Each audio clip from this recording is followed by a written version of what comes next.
En todas partes cuecen habas y en mi casa a calderadas. Soy Dark Banana. Ya. Hoy solo traía esto, así que puede empezar si quiere. ¿Un poco soso, tal vez? Ahora mejor. Podium Podcast.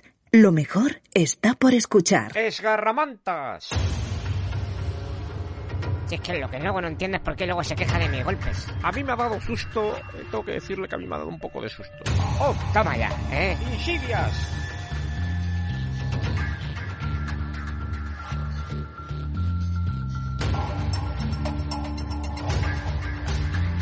Bienvenidos al descampado.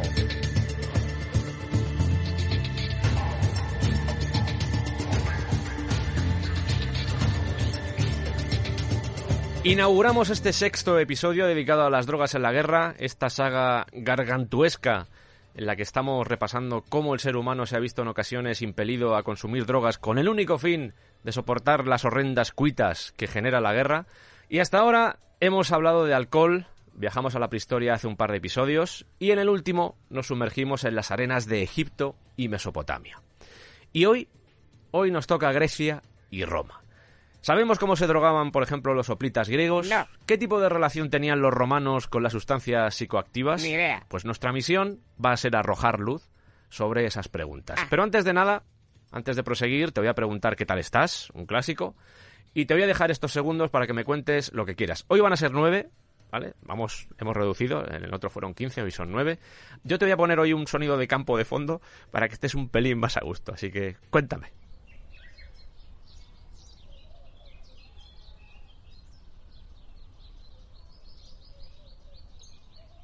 Y para traeros todo lo relacionado con este tema tan fascinante y al mismo tiempo fragoso, tengo ante mí a alguien que siempre lleva su indutus... a alguien que siempre lleva su indutus bien limpio, que esto parece que he dicho una cerrada, pero no es así, y que porta además una toga pretexta diseñada por el modisto romano Caius Livius Modistus Maximus. Soy tontísimo.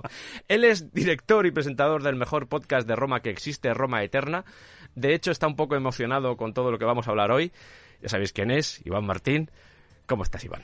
Jaire, salve, Sergio. Qué guapo vienes hoy, qué guapo vienes ¿Te hoy, gusta Iván? esta pedazo de toga? Sí. Ha sido elaborada sin ningún tipo de material relacionado con las drogas, lo prometo. Bien. No nos vamos a colocar durante el programa de hoy, al menos de momento. No lleva cáñamo, ¿no? No está hecha con cáñamo. Me ha dicho que no.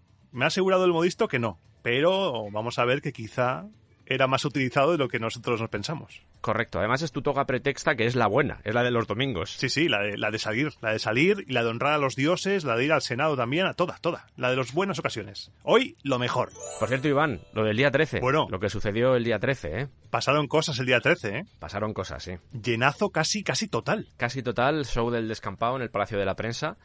Yo terminé muy contento, cosa que es rara en mí, también os digo. Yo soy un realista rancio y nunca estoy satisfecho del todo. Pero salí contento, tío. Salí muy contento de todo lo que se vivió allí. Es que fue un compendio en un show de 2 horas. Fueron 2 horas al final, casi. 2 horas y 20, Iván. O 2 horas, sí, más, ¿no? Qué rápido se me fue. A mí también. Fue un compendio de todo lo que es el descampado. Hubo divulgación, hubo... Sí. Un sainete musical, Sí. hubo baile, Sí. hubo animalejos, Sí. hubo rol, Sí. hubo Freddy Krueger, Sí. luego hubo una mesa loca de podcast. Sí. Resumió lo que es el descampado en 2 horas y pico. Y la gente que estuvo ahí, maravillosa. Tenemos un público ahí tremendo. Sí, lo he dicho muchas veces, pero estoy muy orgulloso del público que tiene el descampado, de todos los oyentes, de ti que estás ahí al otro lado. Sí. Fue una maravilla. Yo salí reforzado, a veces, esto lo he comentado alguna vez, sobre todo en directos del descampado en Twitch, que esto cuesta, a Iván también le cuesta muchas veces, estás remando y tienes que remar contra muchos factores, hay muchas cuitas, muchos obstáculos y, joder, cuando suceden estas cosas es como que te recargas, como que todo de repente cobra sentido, así que muy satisfecho, muy contento con lo que allí vivimos, de verdad. Y vivir estas cosas, poder ser parte de ello y tener el privilegio de que la gente pague su entrada para ir a verte, hay que ayudar a estas iniciativas, porque no hay más apoyo. Aquí estamos. Os puedo decir que hubo gente de toda España, eso me pareció muy Sí. emocionante, gente que... Hasta de Córdoba. Hasta de Córdoba, bueno, gente de Andalucía, gente de Valencia, Navarra. de Barcelona, de Asturias, de Cantabria, Galicia. de León, de 1000 sitios. Y no sé, Mallorca. a mí estas cosas, insisto una vez más, me emocionan bastante. Cuenca. Vale. Ah, ya está, vale.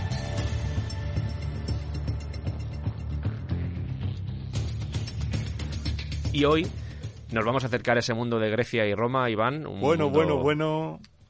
Hoy vienes a mis costas. Hoy te acercas a mis terrenos.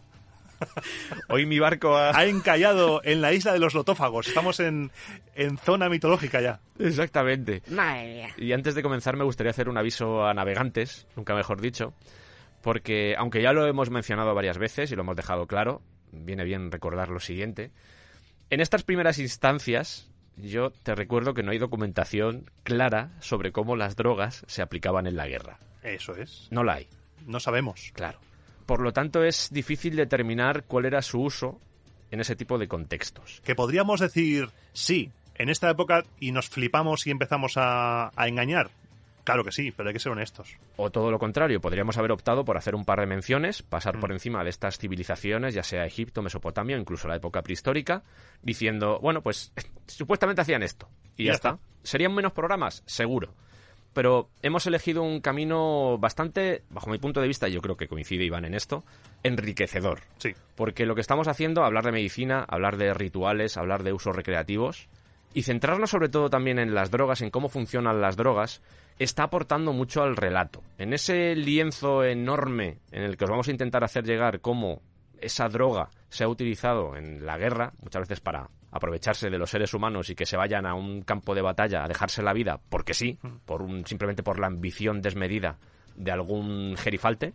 Solo por esos colores que vamos aportando en estos episodios, que son sobre todo los primeros, porque cuando vayamos a la Segunda Guerra Mundial, obviamente esto no va a ser así. Ahí tenemos material para cebarnos. Porque hay mucha documentación al respecto, pero en estas épocas, esta decisión a priori arriesgada por nuestra parte de decir, ostras, es que vamos a hablar de medicina y esto igual se va un poco por la linde de lo que debería ser nuestra historia, estamos convencidos de que es más interesante así y de que al final, que es lo importante, vamos a obtener una visión más amplia de lo que a priori era el objetivo original. ¿Qué quiero decir con esto?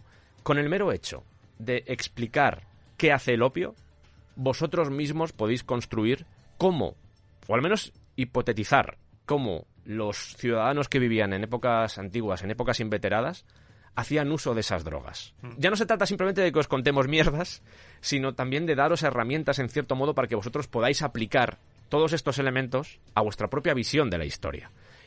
Esto no es una justificación de ningún tipo, es informativo, es el relato que hemos elegido hacer y es el que nos gusta, además. El que nos sale del huevo. Sí, porque enriquece una manera de conocer la historia que no se cuenta.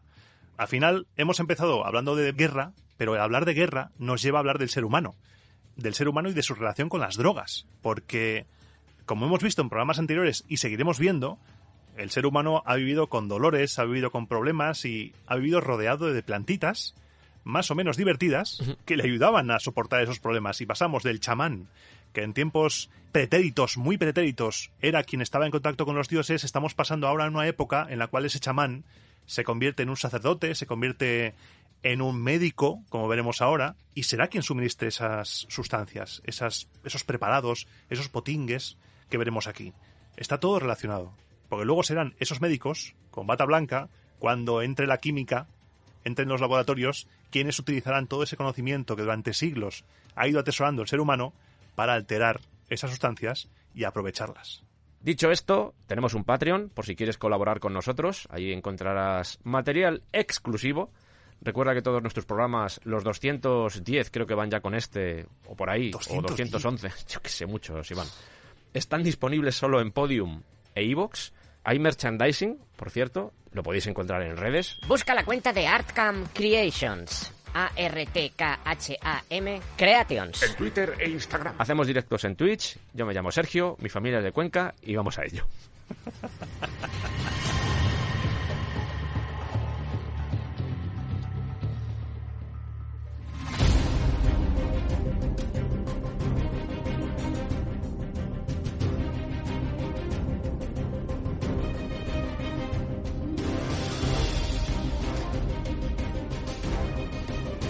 Lo acaba de mencionar Iván, pero a veces tenemos una visión de esas civilizaciones, de esos pueblos, esas culturas que se pierden en las arenas del tiempo, como esta gente era diferente a nosotros. Y en realidad, muchas de las relaciones que establecían esas sociedades con las drogas son muy similares a las que podemos optar hoy en día.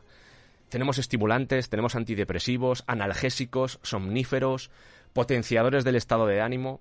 Cuando nos planteamos cómo introducir la temática de hoy, que como hemos dicho va a ser Grecia y Roma, nos dimos cuenta de que al final la relación que tiene el ser humano con la droga es una historia que va evolucionando.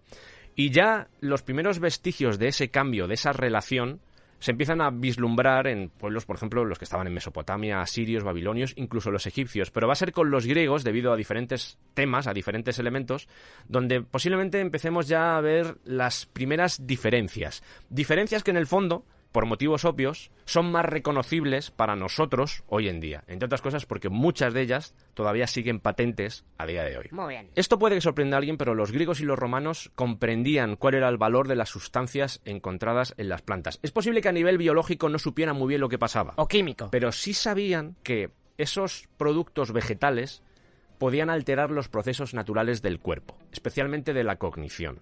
Tenían claro, por ejemplo, que si mezclabas ciertas cosas con vino, si inhalabas ciertos humos o fumabas ciertas cosas, eso podía alterar tu conciencia. Y no solo tu conciencia, sino también tu comportamiento.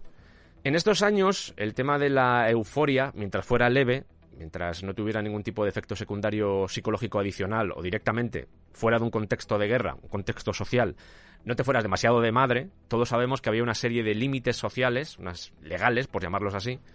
Gracias a las drogas, esos límites se destruían temporalmente. Esto, por ejemplo, lo comentamos cuando hablamos de vikingos, que también sucedía algo parecido. Esas reuniones que tenían focalizadas en el alcohol, muchas de esas reuniones se basaban precisamente en los efectos, en los efluvios de esas bebidas, porque los desinhibía.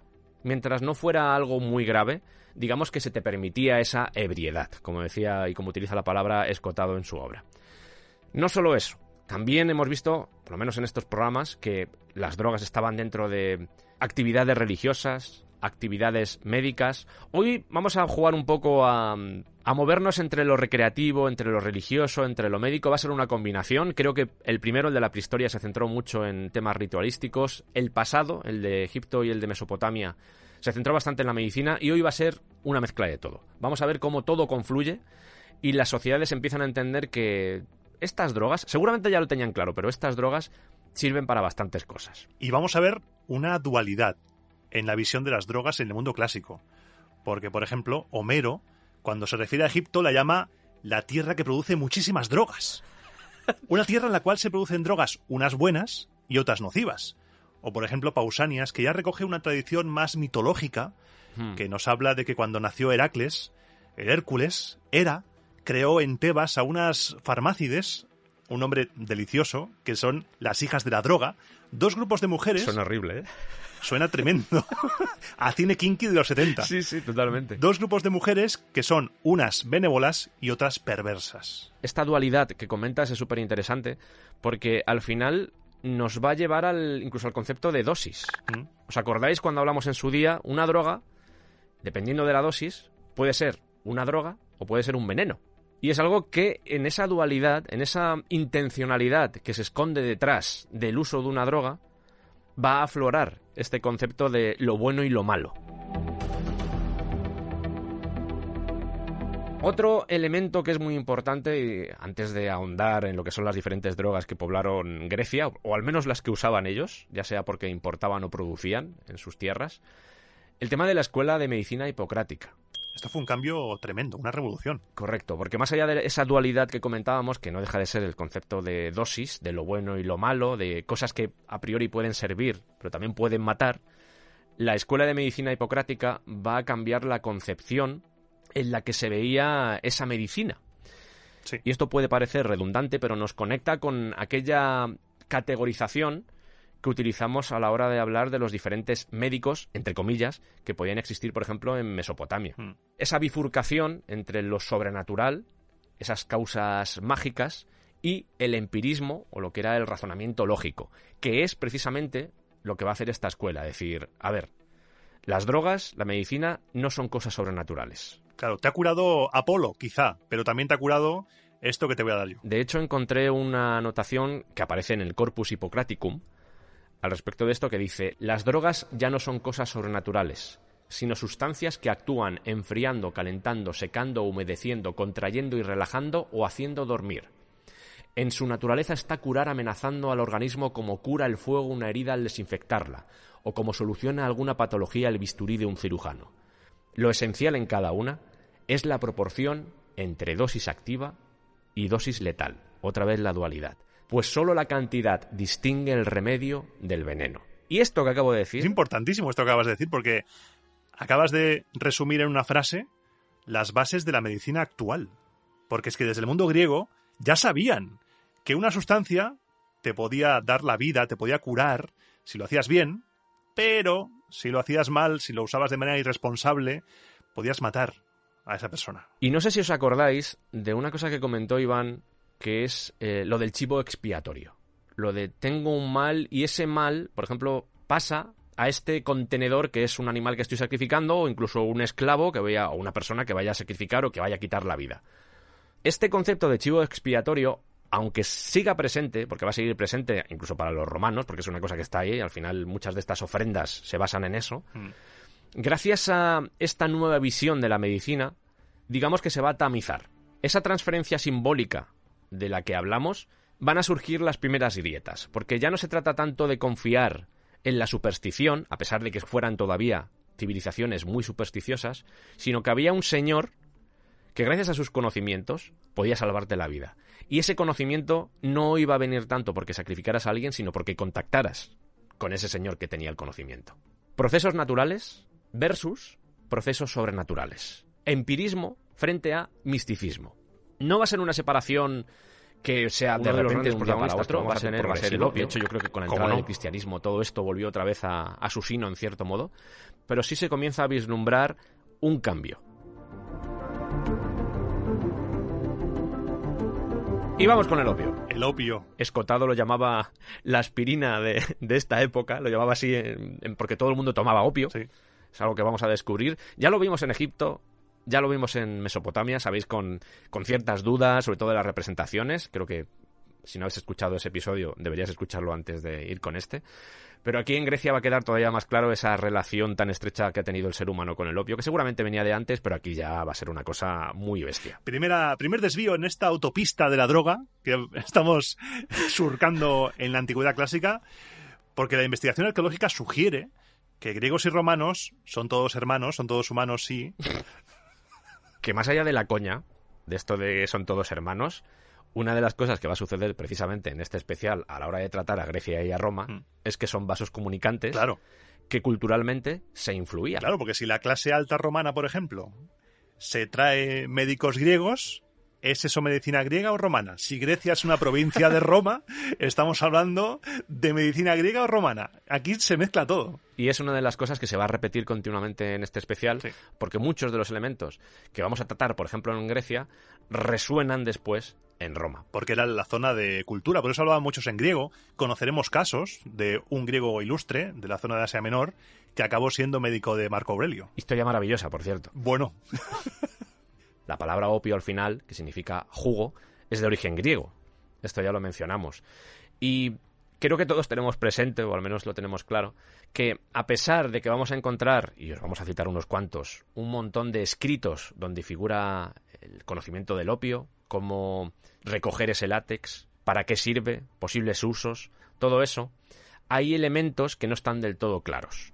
Sí, se puede recoger el uso o para qué sirve, pero más allá de ese entorno médico, que yo creo que era, entre comillas, bastante abierto a la sociedad, igual no a la sociedad de la época, pero sí para nosotros, o al menos para los estudiosos, para farmacólogos, para botánicos, o incluso médicos también, pero los ritualísticos no. Ahí todo va a ser más críptico.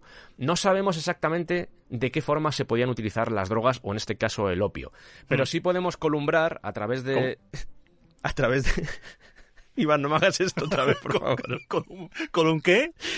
Sí podemos atisbar que seguramente a través de relieves, a través de vasijas, con todo lo que se representaba ahí, que las drogas tenían una importancia notable dentro de la religión, o al menos dentro de los rituales. De hecho, si nos vamos a la mitología, ya encontramos ciertas referencias al mundo de la amapola. Sí, porque los antiguos griegos asociaban la fertilidad y la abundancia con ella, con la amapola, que a su vez se asociaba con la diosa de la fecundidad, con Deméter. Claro. Y Deméter era, casualmente, representada a menudo con amapolas de opio y gavillas de trigo y cebada. Y la ritualística, las mujeres casadas que no tenían hijos y querían ser madres, portaban broches y alfileres con esa forma, la forma de ese fruto, y los enamorados restregaban pétalos secos para averiguar por los chasquidos el futuro de su relación. Que igual hay un estudio que dice que eran granadas. También. Yo ahora mismo vivo en el miedo, Iván. Sí, y es un disclaimer que tenemos que decir, ya que lo has sacado, tenemos que decir que durante todo el programa de hoy va a estar la sombra del bulo Sí. sobrevolando, porque cuando lleguemos a Roma, ya verás tú, hay que dar saltos alrededor de un campo minado, porque te puedes encontrar cosas muy locas,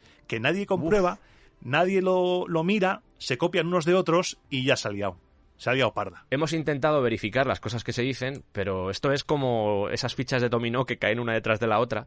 E igual, hemos verificado si eso era real, pero el sitio donde hemos ido a verificar también lo está diciendo mal, así que... Claro. La mitología está trufada de ejemplos y de la amapola. Aquí por lo menos estamos seguros, porque es mitología y no pasa nada. Aquí tenemos relatos en los cuales aparecen, por ejemplo, Perséfone y Narciso, también están asociados a ella. A menudo se muestra a Perséfone surgiendo del inframundo con todo un motivo de cabezas de amapola y hojas de lirio. Podemos encontrar estas historias, por ejemplo, en poetas griegos como Hesíodo, que este señor nos dice que Prometeo urdió ese famoso engaño de Zeus con el fin de robarle el fuego sagrado en un lugar llamado Mecón, que es una ciudad que está situada entre Corinto y Acaya, lo que viene a ser toda la zona de Atenas y demás. El norte del Peloponeso. Exacto. Que es la misma palabra, Mecón, utilizada por los antiguos griegos para denominar a la adormidera. Vaya. Casualmente, se llaman igual. Esta significación geográfica no será una anécdota aislada. La vamos a encontrar siglos más tarde en Estrabón, que nos dice que en un principio Sición era llamada Mécone y antes Egíalo. Y se dice, que esto también habría que verlo, porque esto es ya con pinzas, que Asclepio, el Esculapio romano, dios de la medicina y curación, fue fulminado por Zeus porque reveló a los mortales el secreto de la virtud de la dormidera. Que hasta entonces era privilegio de los olímpicos. Fíjate, esto yo lo verifiqué y no encontré. Es que no está. No encontré referencia, pero son cosas que puedes encontrar en la red o incluso en libros. Claro. Yo me puse a investigar y me di cuenta de que en realidad lo fulmina porque está devolviendo la vida a los muertos. No resucites. Y claro, cuando Ares se da cuenta de que todo el mundo se está yendo del inframundo, dice... ¿Que me lo vas a vaciar? ¿Qué haces? ¿No me vacías el inframundo? ¿Qué haces? Que es una frase maravillosa. Me está vaciando el inframundo. Cuando yo falte me vais a echar de menos. No me he sentado todo el día, no hace más que entrar muertos.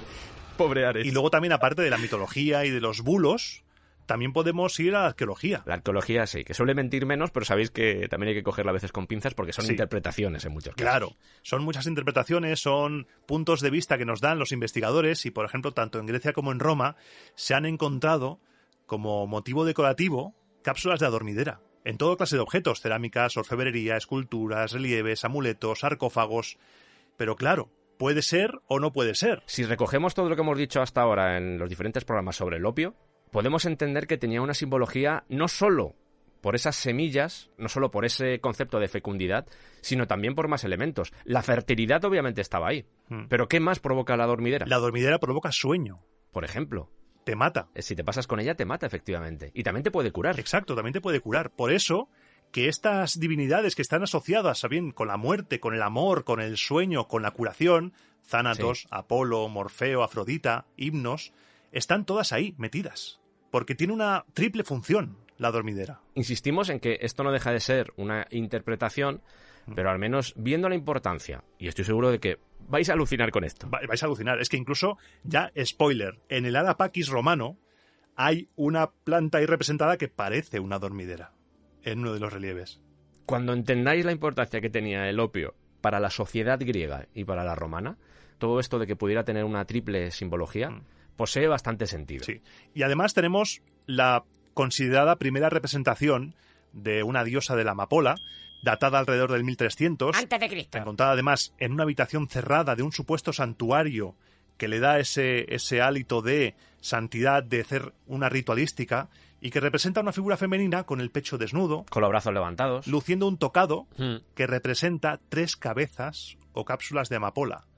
¿Quizá esas 3 cabezas hagan referencia a esas funciones que hemos visto antes? Es que lo más fuerte viene cuando te fijas en el detalle de esas cápsulas y te das cuenta de lo que tienen. Tienen incisiones verticales y eso implica que el método de extracción del opio ya era conocido entonces. Por lo que comentamos en el programa anterior, lo del látex.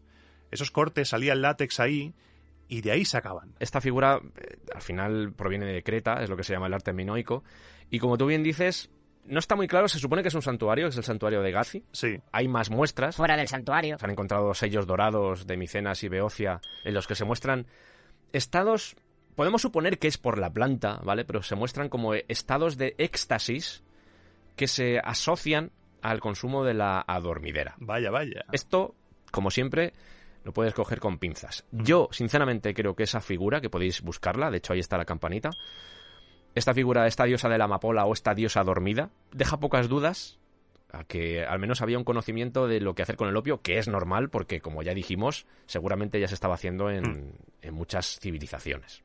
Esta es la parte arqueológica, no vamos a ahondar más, porque hoy sobre todo lo que nos vamos a centrar, ya que tenemos ese poder, en Mesopotamia lo teníamos, en Egipto también se conservan papiros, hablamos del papiro de Ebers, por ejemplo, estuvimos un rato con él, pero en Grecia y en Roma ya tenemos escritos y tenemos a botánicos, tenemos a filósofos, tenemos a médicos que empiezan a dejar por escrito no solo lo que ellos veían a través de la observación, sino todo el aprendizaje, todo ese conocimiento que había existido antes de ellos. Y así llegamos a un señor que se llamaba Teofrasto, que Teofrasto en realidad era como una especie de apodo, él se llamaba Tirtamo, un señor que a principios del siglo III a.C. realiza la primera referencia al jugo lechoso de la amapola. Este Teofrasto era botánico y filósofo y a lo largo de este episodio vamos a ver una serie de figuras que son muy importantes y que hasta la Edad Media sus escritos se fueron traduciendo y sirvieron para que mucha gente después aprendiera cómo funcionaban las plantas, cómo utilizarlas. Mucha de esta gente, con esas obras, por ejemplo, en este caso el De Historia Plantarum, que es la obra de Teofrasto, va a representar uno de los manuales que más va a consultar la gente durante siglos. Y estamos hablando de que esto estaba sucediendo antes de Cristo. Es que es una burrada. Lo de este tío es una burrada, porque este hombre menciona diferentes tipologías de amapola, explica cómo se obtiene el jugo, explica además sus usos medicinales y ya nos habla de la importancia de la dosis. Nos dice cosas como, por ejemplo, se administrará una dracma si el paciente debe tan solo animarse y pensar bien de sí mismo, el doble si debe delirar y sufrir alucinaciones, el triple si ha de quedar permanentemente loco, se administrará, y aquí viene el remate, una dosis cuádruple si debe morir. Ojo, ojo. Incluso este señor, que era un grande, se dio cuenta de algo importante que seguramente nos servirá después. La tolerancia. El concepto de tolerancia. Eso es. Y de la inmunización para cuando hablemos de igual de venenos. Ya veremos. Sí, porque este señor, siguiendo con sus citas, decía, parece que algunas drogas son tóxicas debido a la falta de familiaridad. Y quizás sea más exacto decir que la familiaridad les quita su veneno, porque dejan de intoxicar cuando nuestra Constitución jamás ha aceptado y prevalece sobre ellas. Ya está reconociendo que a medida que el cuerpo se acostumbra, dejan de tener efecto. ¿Y a qué nos lleva eso? Al llamado mitidratismo, que viene de Mitrídates VI, que era rey de Ponto, que tenía miedo a ser envenenado y entonces dijo, me dais pequeñas dosis de veneno y así genero inmunidad ante ese veneno. Estupendo. Básicamente acostumbrarte al mal que te puede producir, yo que sé, por ejemplo, el veneno de un escorpión. Bueno, ahora estoy hablando de memoria, pero creo recordar que había ejemplos a lo largo de la historia de personajes así rollo gobernantes y demás que han ido comiendo veneno, ingiriendo veneno en pequeñas dosis para acostumbrarse a él. Ser un mandamás en esta época era un riesgo, ¿eh? Era peligroso. El tema de los venenos, estuvimos leyendo, ya me imagino que desarrollaremos esto un poco más tarde, pero el tema de los venenos estuvimos leyendo Iván y yo, y madre mía, era como...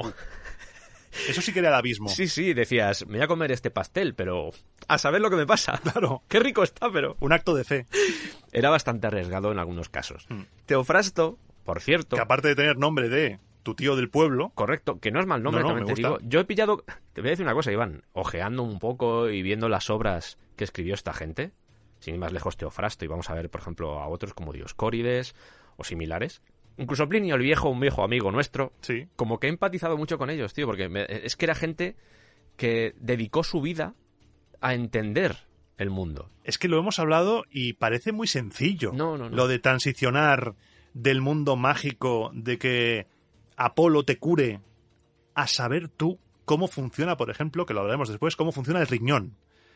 Es una cosa revolucionaria. Y esta gente estaba escribiendo la historia de la medicina. Estaba descubriendo el mundo. Y a mí me flipa. Yo soy de letras, sí, pero reconozco que el tema científico, la gente que descubre estas cosas, me fascina. Tratados en los que de repente te explicaban 600 plantas Sí. y te decían cómo trabajar con ellas y para lo que servían o para lo que ellos creían que servía. A mí me parecen obras maravillosas.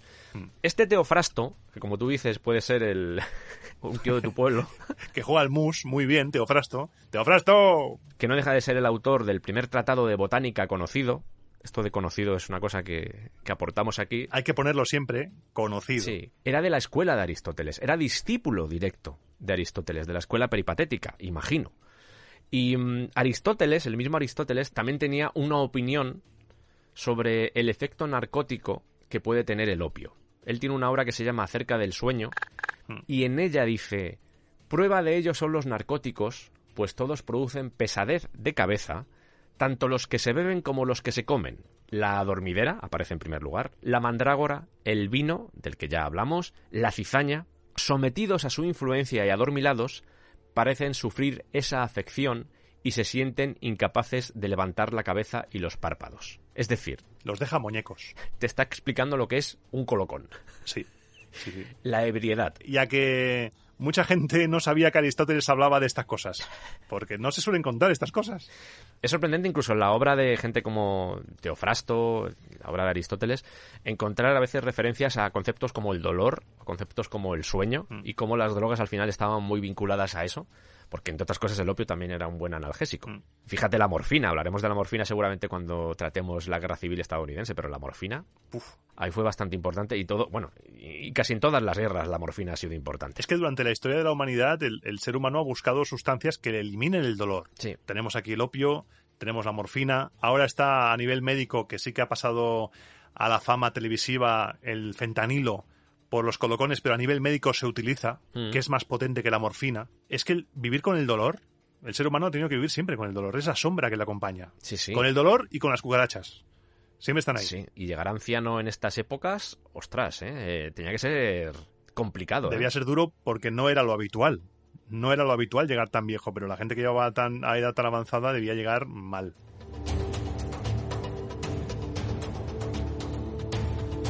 Vamos a volver a esta miriada de gente que a mí me ha caído muy bien.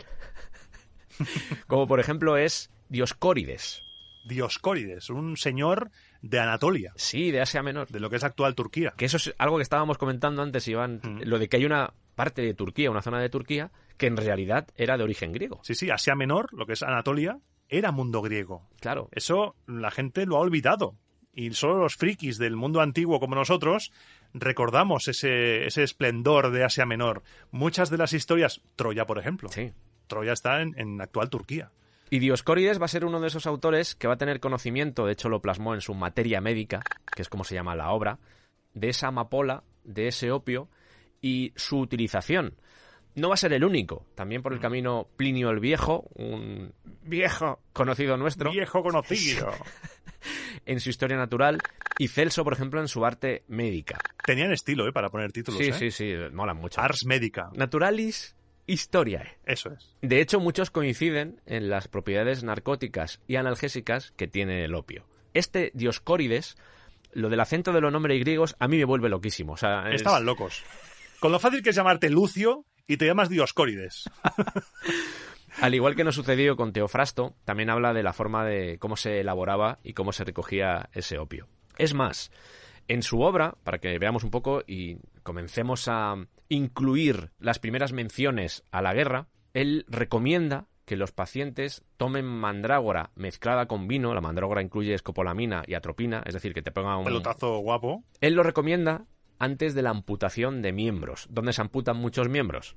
En la guerra, sin ir más lejos. Así que podemos suponer, al menos en palabras de Dioscórides, que esta mezcla de vino y de mandrágora se podía utilizar en la guerra. Y voy más, seguramente también la mezcla entre vino y opio, porque vamos a ver que el vino se mezclaba con todo. Con todo, para bajarlo. Lo que dirían para bajarlo, pues esto, es que la amputación de miembros era algo traumático, era algo doloroso, se desmayaban y había que hacerlo muy rápido. Y hasta el invento del éter o descubrimiento del éter, hasta que no se empezó a usar en el siglo XIX, la velocidad del cirujano, el aguante y estas mezclas de hierbas, de analgésicos, de adormideras eran claves para no morir de dolor, para que no te diera ahí un shock o algo. Digamos que la mortalidad era bastante alta en esa época. Es decir, cuando te tenían que quitar un miembro era como, bueno, a ver qué pasa. Sí, las guerras no eran tan brutales como en las películas, pero si te tenían que amputar... Ay, amigo. Ay. Y mencionábamos a Plinio, y Plinio con respecto al opio tiene una opinión que a mí me llamó mucho la atención y que merece ser comentada. Este hombre tenía unas opiniones un poco polémicas, pero que son fruto de su época, y vemos la mentalidad de su época, y decía que de los bienes que la naturaleza concedió al hombre, ninguno hay mejor que una muerte a tiempo, y además, lo óptimo es que cada cual pueda dársela a sí mismo. Es decir, podemos hablar de suicidio o incluso de eutanasia. Sí, porque la concepción de la muerte digna en la antigüedad era bastante diferente a la que fue después con la moral un poco más reciente que tenemos. La moral judío-cristiana, posiblemente, ¿no? Sí. No quería meterme en jardines, pero ya que lo dices, sí. He abierto las puertas del infierno. Has abierto las puertas, porque hay relatos en la antigüedad, hay relatos. Por ejemplo, leemos en los Hechos y Dichos Memorables de Valerio Máximo, leemos pueblos en los cuales a la gente se le daba veneno cuando quería morir. Y nos cuenta que se fue de viaje y vio en un pueblo que era del sur de Italia, vio un pueblo en el cual una señora mayor dijo, me he cansado, de la vida quiero morir. Los magistrados le dieron el veneno, no sé si era cicuta o no sé qué era, se lo dieron, se despidió con una sonrisa de su familia y todos juntos presenciaron la muerte de la anciana. Y lo cuenta como algo positivo. La salida honorable, podemos decir incluso. Exacto. Por eso el suicidio está bien considerado en la antigüedad, porque es una salida honorable. Correcto. Bueno, de hecho Plinio dice lo de que Sí. si eres anciano y estás enfermo, lo mejor que puedes hacer, o lo más apropiado seguramente, será tomar opio como veneno. Sí, tómate 7 kilos de opio y mueres. Y el siguiente que tenemos en la lista, Iván, es, cómo no, No. alguien que ¡No! ¡No! alguien que ha aparecido y que va a aparecer en todos los especiales. Da igual de lo que hablemos. Seguramente hablemos de, yo qué sé, de contrachapados del siglo XV, ¿vale? Y seguramente en ese programa Y aún estará. aparecerá nuestro historiador favorito. ¡No! Herodotrolas, Herodotrolas, Herodotolkien. Herodoturras, lo que tú quieras. Es que este señor ya dice, no, la primera mención explícita al uso medicinal de la droga esta, del opio. Dices, venga, Y hombre, dices, venga, aquí sospechamos. acuéstate. Sospechamos. Que también viajó, ¿no? Viajó y estuvo por pueblos que usaban el contrachapado de acero también y el opio. Venga. Se comenta lo de que compara la forma de la dormidera con el corazón del loto egipcio, del que ya hablamos, por cierto, de ese loto egipcio. Lo del el primero que tal, el primero que cual... bueno, Nada. siempre que lo veáis en muchos sitios, Sí. desconfiad. El que inventó el tapping es Van Halen. Pues bueno, pues si tú lo dices, pero no es así. Muy bien. No es así. Tenéis claro que no es así. Y terminamos con... Hablábamos antes de la escuela hipocrática y no podemos dejar pasar El top. al señor Hipócrates. Este fue el que supuestamente le dio el nombre actual a la droga, que se traduce como opos mekonos, el jugo de adormidera, y que además lo recomienda como tratamiento para la histeria, que considera la histeria, y aquí vamos a abrir un capítulo así pequeño aparte, porque la considera como una sofocación uterina. Vaya, vaya, vaya. Como un señor que yo me sé del siglo XX, Exacto, como Freud. como Freud. Y no deja de estar ahí el tema de la histeria, porque en las fuentes griegas y romanas vamos a ver que la histeria femenina será una constante y que están asociadas además con el veneno. Hablaremos quizá en otro momento cuando se explaye, porque muchas veces que hay venenos de por medio se habla de la histeria. Muy interesante ese tema. E Hipócrates, más allá de esta disquisición que acaba de hacer Iván sobre la sofocación uterina, que el nombre parece un nombre de punk también de los Sí. 80 vasco, sofocación uterina. Sofocación uterina con K, Sí, exactamente. de Baracaldo. De Baracaldo, efectivamente. Pero en los tratados hipocráticos recomienda usar el jugo de amapola para tratar una serie de dolencias y también para tratamientos oculares. Es verdad, porque dicen que algunas fuentes comentan que veías mejor tomando opio. Es cierto, lo cual Nuestras madres nos dijeron que tomáramos zanahoria y este señor diciendo que te metas opio. hasta cierto punto para, por ejemplo, un arquero, podía ser bastante útil. ¿Pero ves mejor realmente o ves un dragón? Yo me baso simplemente en los tratados hipocráticos. Supuestamente ellos decían que era bueno. Me encanta. Lo voy a usar en futuras conversaciones. Yo me baso en los tratados hipocráticos. Es maravilloso. Incluso en el programa de contrachapado que vamos a hacer, ¿vale? Contrachapado a fuego, ¿vale? Para que sea... ¿Dónde vamos a cenar? Quiero ir a cenar allí. ¿Por qué? Porque me baso en los tratados hipocráticos. Pero ¿me entiendes lo que quiero decir? Sí, que si nos basamos en esa visión, nunca mejor dicho, claro, es posible... para ellos, claro, es posible que dijeran no. Yo intento, vuelvo otra vez al exordio que he hecho al comienzo, simplemente se trata de hacer ese ejercicio. Decir o preguntarte, ¿cómo se puede aplicar esto a la guerra? Está claro que para el post, el opio... maravilloso, analgésico, te olvidas de todo lo que ha sucedido, el uso, por ejemplo, de la morfina, pero simplemente el uso del opio, per se, sin entrar en los diferentes alcaloides o en los diferentes procesos para separar o para trabajar con esos alcaloides, te puede servir para desconectar de la guerra, al menos durante un rato. ¿Que tuviera más usos? Bueno, aquí dan unos cuantos. Otra cosa es que nos los creamos, porque, bueno, aquí hay que hacer un poco salto de fe, pues yo por lo menos no lo veo tan claro. Pero bueno, como ejercicio yo creo que está bien. Sí. ¿A dónde nos lleva este conocimiento, Iván? A la farmacología. Porque el resumen sería la dormidera y sus efectos, al menos por todos los ejemplos con los que hemos ido trufando el material que os hemos expuesto anteriormente, eso demuestra que los efectos que tenía la dormidera, más allá de esto que hemos dicho del ojo, eran muy conocidos por los griegos, que la cultivaban y la utilizaban con fines lúdicos y medicinales, y seguramente también rituales. Se comenta, por ejemplo, el uso de infusiones, o incluso el opio en bruto, para el dolor de muelas. Se utiliza también como antidiarreico, se usa para fiebres, y por supuesto, vuelve a aparecer aquí otra vez, no sé si como bulo, no sé si como no bulo, hacer dormir a los niños. Que por cierto, Iván, me han dejado muchos comentarios al respecto de esto. ¿Sí? Parece ser que lo del vino... Era más frecuente que lo que pensábamos, ¿no? Sí. Es que es tremendo. El chupete mojado en vino, eso lo he visto yo con mis ojos, escandalizado. Porque es que esto de los brebajes, ya que pasamos del vino, estamos en el vino, los brebajes nos llevan a la polifarmacia. La panacea. Sí, este polifármaco era como una especie de supermedicina. Sí, es echar cosas al... Es la Vaticao de las drogas. Porque... Es la pregunta de, ¿qué le he hecho? Y la respuesta, ¿qué tienes? ¿Qué tienes? ¿Que si quiero o que si tengo? Échale todo lo que tengas. Todo. El objetivo era hacer un Superman de la droga para que pudiera matar a todas las enfermedades. Claro, una panacea al final. Una panacea universal. Sí. Que por supuesto muchas de ellas tenían opio. No podía faltar. Hombre. Y aquí entramos en una de las palabras que va a ser más mencionada a partir de ahora, la teríaca o la tríaca, que es ese brebaje que en ocasiones tenía hasta 60 medicamentos, incluyendo opio. 60, Sergio, 60. He visto hasta 70, Iván. Y 70. Vamos a parar un momento aquí el tema de los ingredientes, porque igual lo estamos diciendo así y no está del todo claro. Para que os hagáis la idea, este tipo de polifármacos, este tipo de panaceas, podían contener elementos de origen vegetal, animal o incluso mineral. Dicho de otra forma, te puedo echar, yo qué sé, poleo, te puedo echar un poquito de piel de serpiente y te puedo echar un trocito de carbón. Para que os hagamos la idea. Real. Real tal que así. Porque además, la tríaca de Andrómaco, que lo petó en Roma, en tiempos de Nerón, que ya venía quizá de tiempos de Mitrídates y de Pompeyo, pero quizá eso sería para otro programa, esa tríaca estaba elaborada con víboras. Y fue tan famosa que se dice, es otra vez esto de se dice, que durante parte del Imperio Romano la fórmula de esta tríaca de Andrómaco estaba inscrita en bronce y expuesta en los templos de Esculapio. Y fue de ahí de donde sacó nuestro gran protagonista cuando hablemos de Roma, Galeno, su Triaca Magna. Pero, eso sí, Galeno tenía un poco de decencia y decía, bueno, víboras sí, pero no las usen preñadas y cácenlas a principios de verano. Es lo típico que te inventas para darle enjundia a algo que no la tiene.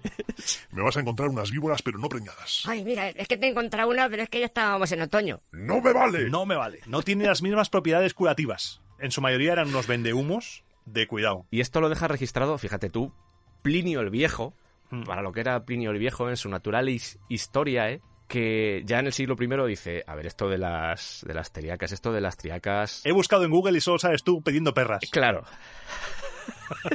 Más que nada porque decía, si está muy bien que pongáis un poco de, yo qué sé, de veneno de víbora, por citarte uno, pero las cantidades son tan pequeñas que no valen para nada, y menos al mezclarlo. Sí.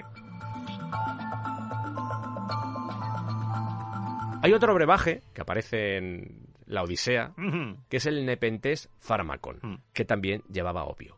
Y Homero nos cuenta que durante un banquete ofrecido por Menelao, Menelao, rey de Esparta, en honor de Telémaco, el hijo de Ulises. Helena añade un filtro al vino para calmar la tristeza de los invitados al recordar a Ulises. Uy, la tristeza de los invitados, un poquito en el vino, droguinchis. Esta era la bebida del olvido que borraba toda tristeza. De hecho, se llama Nepenthes Pharmakon. Ya sabéis que los acentos en palabras griegas no son lo mío, pero ese ne al final significa no y pentes es dolor. Es decir, una bebida que sirve para que no haya dolor, para que acabe con la tristeza, porque ya sabéis que hay dolor físico y también está el dolor del alma. Se habla de melancolía, tristeza, por la pérdida, y recurrían a estos brebajes, a estas sustancias, para aliviar esos estados de conciencia malitos. Y esto sería la parte de farmacología, la parte de brebajes, que era bastante interesante, pero quería acabar con un elemento que nos une con todo el componente ritual que ya hemos mencionado antes, que es algo que se realizaba en los templos de Asclepio o de Esculapio, dependiendo si nos vamos a Roma o nos vamos a Grecia. En el caso de los griegos sería Asclepio.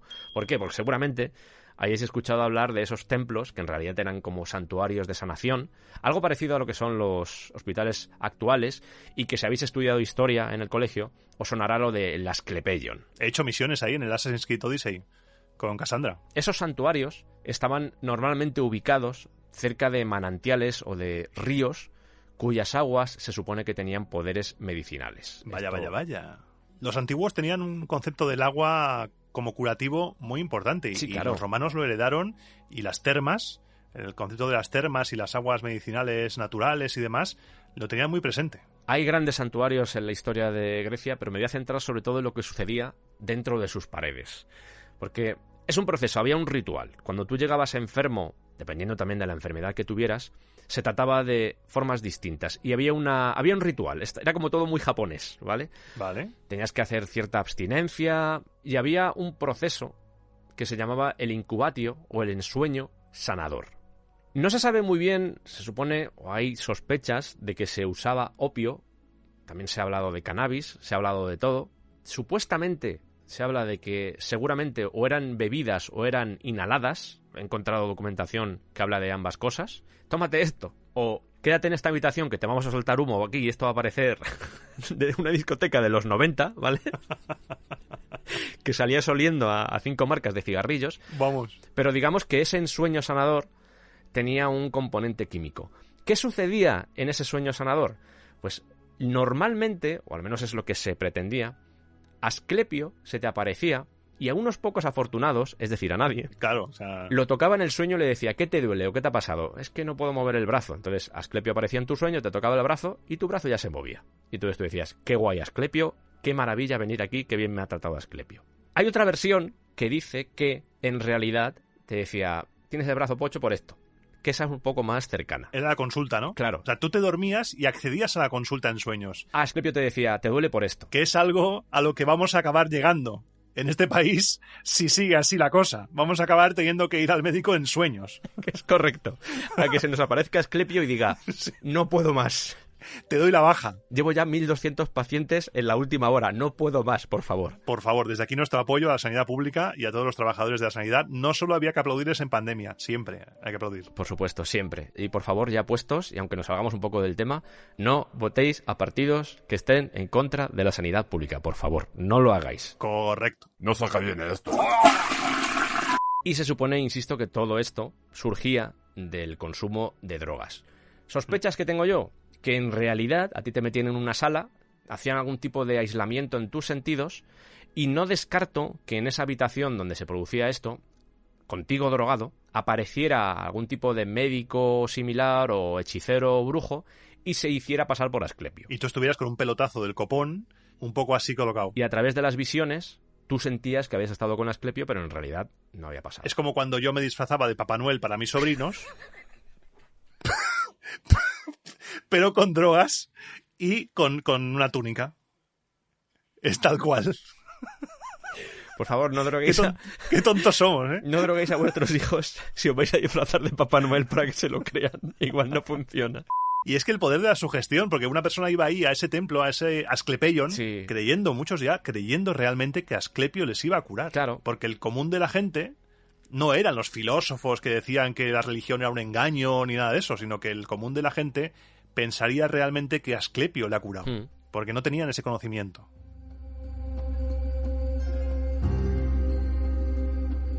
Por finalizar con el opio, de hecho creo que lo comentamos ya cuando hablamos del alcohol, mencionamos el vino resinato, que era una mezcla que hacían los griegos, una decocción de cáñamo con vino y mirra, una mezcla bastante potente. Una cosa loca porque además cuando hablamos de vino en la antigüedad clásica, nos imaginamos que beben el vino como nosotros. Que te tomas, no. Esta gente echaba hierbas, lo rebajaba, le ponía miel, le ponía un montón de cosas. Eso era como una cherry coke, pero de vino. Y a veces con droga. El vino al final va a combinar con casi todo. Yo he encontrado escritos, relatos, citas de mezclas con vino de todo tipo de plantas. A veces se utilizaba también, por supuesto, el agua con miel, pero digamos que el transporte de muchas de esas drogas era a través del vino. Sí. Ese uso del vino, ese uso del opio, imaginad después de una gran batalla en la que has visto como tus amigos con los que has crecido en tu pueblo, que te han acompañado durante toda tu vida, como aquel que dice, porque eres una persona que tiene 20 años y de repente está en un campo de batalla. Hasta hace poco, seguramente, dependiendo del sitio por el que lucharas, ni siquiera eres un soldado, sino simplemente has tenido que ir a pelear por tu país o por tu territorio. Un granjero al que le han dicho venga para adelante. Y de repente has perdido a todos tus amigos, incluso puede que algún familiar, un hermano. Y ese opio, ese vino, es lo único que te puede hacer olvidar todo el dolor que te ha provocado estar en ese campo de batalla y sobre todo esa pérdida. Sí. Así que podemos entender que seguramente tenía bastante importancia. Porque tendemos a deshumanizar la guerra y a deshumanizar la historia. Cuando hablamos de la antigüedad clásica o Egipto, lo que sea. Pensamos en ejércitos, en este caso Grecia, de hoplitas, espartanos, con el six-pack, haciéndose 500 burpees y seres invencibles, pero debajo de esa panoplia hay un ser humano. Y que sí, la antigüedad era muy dura, muy cruel, la guerra era otra concepción, sí, pero como tú dices, acabas de ver cómo le han atravesado el pecho a alguien a quien tú querías. Y si eras del batallón sagrado de Tebas, más todavía. El que entendió, entendió esta referencia, no la voy a explicar. El que entendió, entendió. Entonces necesitas algo que hasta el siglo XX no se empezó a estudiar. El estrés postraumático. Tú habías visto escenas horribles y necesitabas esto, vino, opio, que te ayudase a olvidar, como has dicho antes. Por eso muchas veces cuando hablamos de drogas en la guerra no solamente hablamos de drogas como sustancias que cambian las capacidades físicas, sino que te ayudan a seguir adelante como soldado. Porque también en esta época, un granjero, un agricultor, que estabas ahí con tus vacas y tus pepinos, y de repente estás en primera línea con una lanza y te dicen que avances contra el enemigo. Y eso es muy duro, ¿eh? Muy duro. Lo del tema del vino, ya lo comentamos en ese especial sobre el alcohol. Al final, la combinación de vino y opio, fuera junto o separado, te podía apaciguar los nervios, atenuar las penas, aliviar esos recuerdos que golpeaban en tu mente con todo ese sufrimiento, esos gritos descarnados que seguramente pues te acompañarían durante toda tu vida. Pero también el tema del valor. Muchos de estos soldados salían medio borrachos porque si no era imposible enfrentarte a esto. Porque la guerra es mearse encima. La guerra es tener miedo. Y el vino te da, el coraje líquido que dijimos en los programas del alcohol. Exactamente.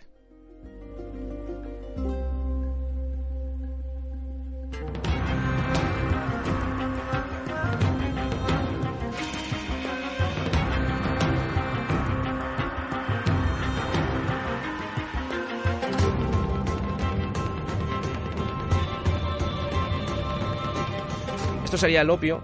Le hemos dedicado bastante tiempo dentro de lo que es Grecia. Recordad que todavía estamos con Grecia, después va Roma. Pero también había más elementos, como por ejemplo el loto. Antes decía Iván lo de la isla de los lotófagos, pues va por aquí, precisamente. Claro, porque Homero, en el canto 9 de la Odisea, nos habla de ello. El fruto del loto lo que hace es inducir un agradable estado de serenidad, aturdimiento, sopor... Vaya. Y además es el único alimento de los habitantes de la isla de los lotófagos, a la que Odiseo, Ulises y sus compañeros arriban durante el viaje de vuelta a su patria, a Ítaca. Sí. Cualquiera de los que coman ese sabroso fruto de loto ya no quería saber nada de volverse a ir. El loto es el narcótico que proporciona alivio, pero a la vez te engancha, te atrapa y es una sustancia adictiva capaz de atraer a los veteranos e impedir su regreso al hogar.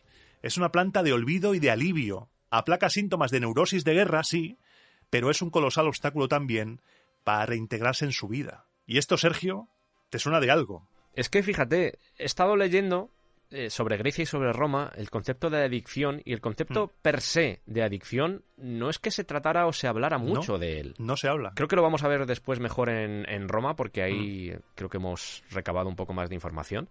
Pero no es algo a lo que este tipo de sociedades hicieran referencia, al menos vía escrita. Sí. Puede ser por dos motivos. Puede ser porque se avergonzaban de ello, porque ser un adicto, tener adictos por las calles a ciertas sustancias, no era algo que les gustaba de alguna forma plasmar en escritos, porque plasmar algo en un escrito lo que hace o lo que determina es que tu escrito es posible, no sé si pensaban a tan largo plazo, pero no deja de ser una fotografía de lo que es tu época, e igual dentro de la magnificación que hacían por parte de sus sociedades, ya fuera la griega, los griegos somos los mejores o los romanos somos los mejores, introducir ese elemento de había gente adicta, como que igual quedaba un poco mal. De hecho, sospecho que a veces eso se hacía, pero con los de fuera. Los de fuera son unos adictos. Madre mía, los babilónicos. Madre mía, Sí. qué viciosos eran los Los babilónicos. egipcios. Todo el día, drogados todo el día.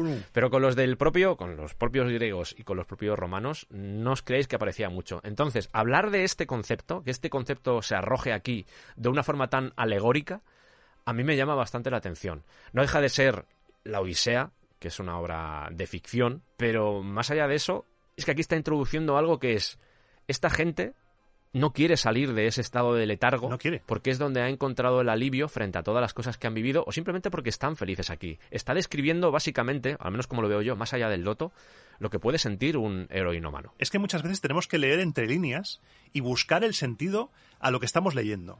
Es como, por ejemplo, en otro mito, que no sé si entraremos después, cuando Venus se casa con Hefesto y se tiene que drogar en su primera noche de bodas. Cosas que dices, espera un momento, ¿acabo de leer lo que acabo de leer? Esas píldoras de información que nos da estas obras como la Odisea o la mitología nos ayudan a entender un poquito que detrás de esa pátina de mitología y de leyenda puede haber una realidad. Porque tú no escribes sobre algo que desconoces, tú escribes sobre una realidad que tú conoces. Y ojalá que los escritores antiguos romanos hubieran escrito sobre esto, sobre que había adictos en la calle, sobre este problema, porque cuando uno escribe cosas que no son positivas para uno mismo, es cuando realmente son ciertas, cuando hay más posibilidades de que sean ciertas. Y por desgracia la propaganda histórica no nos ha dejado este tipo de relatos. En el caso de los españoles, tenemos mucha experiencia en Vamos. escribir sobre lo negativo. Vamos. I live in Spain, but the S is silent.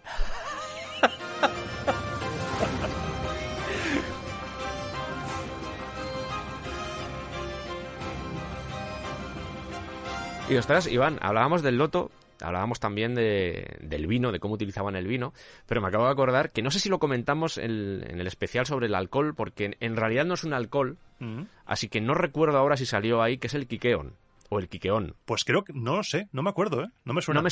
No me suena porque no es lo que podemos entender como una bebida alcohólica. No. No sé si lo sabes, pero estaba hecho de agua y de cebada. Es una protocerveza, ¿no? Como una Es una protocerveza, pero hasta donde yo sé, no sé si lo mencionamos, porque de hecho desconozco si se trataba para que tuviera alcohol. No sé el tratamiento que tenía, es posible que sí. Hay muchos ingredientes, de hecho, en las descripciones que se conservan se habla de ingredientes como, por ejemplo, el poleo. Ah. Era como un poco lo que hemos mencionado de ese polifármaco, Sí. pues algo parecido, salvando las distancias. Era agua, cebada y toppings, ¿no? Es así, es un Malflurry. Es un Malflurry. Y estábamos hablando de Homero, de la Ilíada, de la Odisea, y en ellos se menciona esta bebida. Una bebida que se supone que era para todas las clases sociales. Unificaba, era una bebida democrática.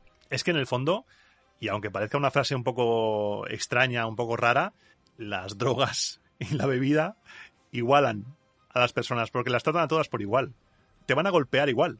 A la isla de los otófagos le daba el mismo efecto al rey que al más bajo de los soldados. Luego ya el acceso puede variar, sobre todo cuando acceso no tanto. Claro, cuando hay que pagarlo, pero aún así lo que te produce no distingue, no le importa tu billetera a una droga. Con lo que, si la naturaleza no distingue, es que el resto es puro invento en constructo social. Correcto. La naturaleza es comunista. Santi, que entre Santi con el himno de la URSS. Que entre Santi con la bandera, y con la bandera Sí. directamente, con una bandera gigante, ¿sabes? No, pero este quiqueón, más allá de que es de agua y cebada, ya digo que he encontrado todo tipo de ingredientes, también se supone que se consumía como parte de los ritos que componían los misterios de Eleusis o eleusinos. ¿Por qué? Porque hay una cosa que se llama el cornezuelo, El Claudiceps purpúrea. que es un tipo de hongo que crece en la cebada. Ah. También crece en otros cereales, ¿vale? Pero en este caso estamos hablando de la cebada. Y se supone que ese cornezuelo, ese hongo que crecía en esa cebada, si lo ingerías te podía producir dolor, ¿Cómo? alucinaciones y convulsiones. Esto me imagino también que dependiendo de la cantidad. Sí, porque no parece divertido esto, ¿eh? No... ¿Por qué? Porque contiene un alcaloide que es un precursor del LSD, este cornezuelo. Lucy in the Sky with Diamonds. Y yo deduzco que para esos misterios de Eleusis, seguramente tenían bastante controlada la cantidad de cornezuelo que tenías que tomar para provocar cosas. No lo quería meter dentro de los brebajes porque en el fondo no está vinculado con el opio, aunque seguramente también le echaban opio, porque el opio, venga, así queda bien con todo, ¿sabes? Tortillas de opio. Ese es el garum de la droga. Correcto. Pero sí forma parte también de esos brebajes curiosos que provocaban sensaciones y que servían para entrar en estados alterados de conciencia. Y vamos a terminar con, al menos esta fase de Grecia, vamos a terminarla con un popurrí Sí.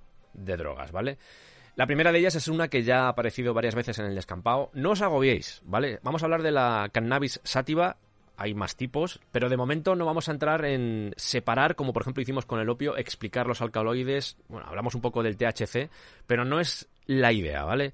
Seguramente cuando tratemos el tema de los asesinos, ahí ya nos centraremos más en explicar en qué consiste el cannabis, cómo se consigue el hachís y todos los procesos que lleva a cabo. Pero de momento estamos pasando un poco por encima.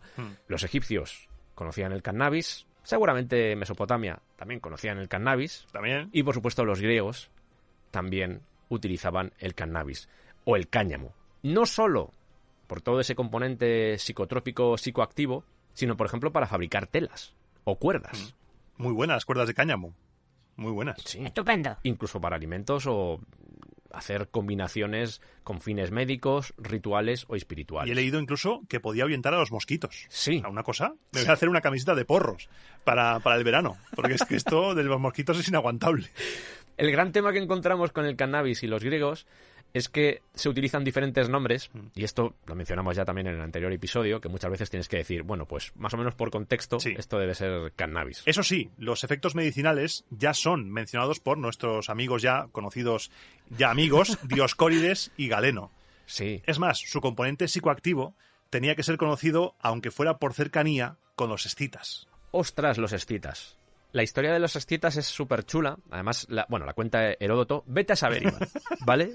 Vete a saber. Pero bueno, vamos a contar la historia tal cual la narra Heródoto porque es interesante. Él comenta que cuando un escita moría, sus amigos y familiares hacían un ritual que consistía, se ungían y se lavaban las manos, colocaban 3 postes, en el centro hacían un agujero y utilizaban esos 3 postes para poner por encima esterillas, se habla también como de toldos, como si fuera una especie de tienda de campaña. En ese agujero parece ser que tiraban piedras incandescentes o que estaban ardiendo y echaban también el cáñamo. Se metían dentro de esa tienda y... ¿Te acuerdas cuando te he dicho lo de en los locales de los 90 y de los 2000 hasta que prohibieron fumar dentro? Pues esto era lo mismo, solo que con olor a cáñamo. Un fumadero de cannabis, ¿era eso? Un fumadero cerrado en el que experimentaban, creo que es el propio Heródoto el que dice, donde arde y despide tales vapores que ningún baño de vapor griego podría superarlo. Joder. Y aúllan de felicidad ante el baño de vapor. Colocadísimos. Colocadísimos, efectivamente. Al menos es lo que dice Heródoto. ¿Qué podemos pensar? Que si los escitas conocían esto, por deducción, los griegos también. Claro, porque hay mucho intercambio cultural, mucho intercambio comercial, mucho boca a boca. Entonces, oye, mira que mi primo de ahí estuvo ahí, tal cual, y ya se va usando. No hay que compartimentar, no hay que cerrar la historia en griegos, romanos, son todos hermanos, egipcios, escitas, todo iría fluyendo. Lo que no podemos pensar es que había civilizaciones que utilizaban una droga y las siguientes, o por lo menos las coetáneas, podría ser, ¿vale? Pero que desconocieran totalmente lo que estaba sucediendo ahí. Es decir, la historia de las drogas al final es acumulativa, es exponencial. Sí. Una civilización sabe de una droga, la siguiente igual sabe de una droga también, pero se entera de la droga de los otros. Y vas creando capas y al final la última, que somos posiblemente nosotros, tenemos conocimiento de un montón de drogas precisamente por eso. Podemos suponer que en este caso los griegos también usaban este cannabis. No sabemos si así, pero todo parece indicar que sí. Sí. Estamos hablando de semillas en el fondo, pero aún así... seguramente también lo disfrutaban bastante. La lógica da resultado que sí, que lo usarían. Sí, correcto. Además de la amapola, además del cáñamo, además del cornezuelo, que es ese hongo, también estaba por ahí la mandrágora, antes la hemos mencionado, que se utilizaba, por ejemplo, para amputar miembros.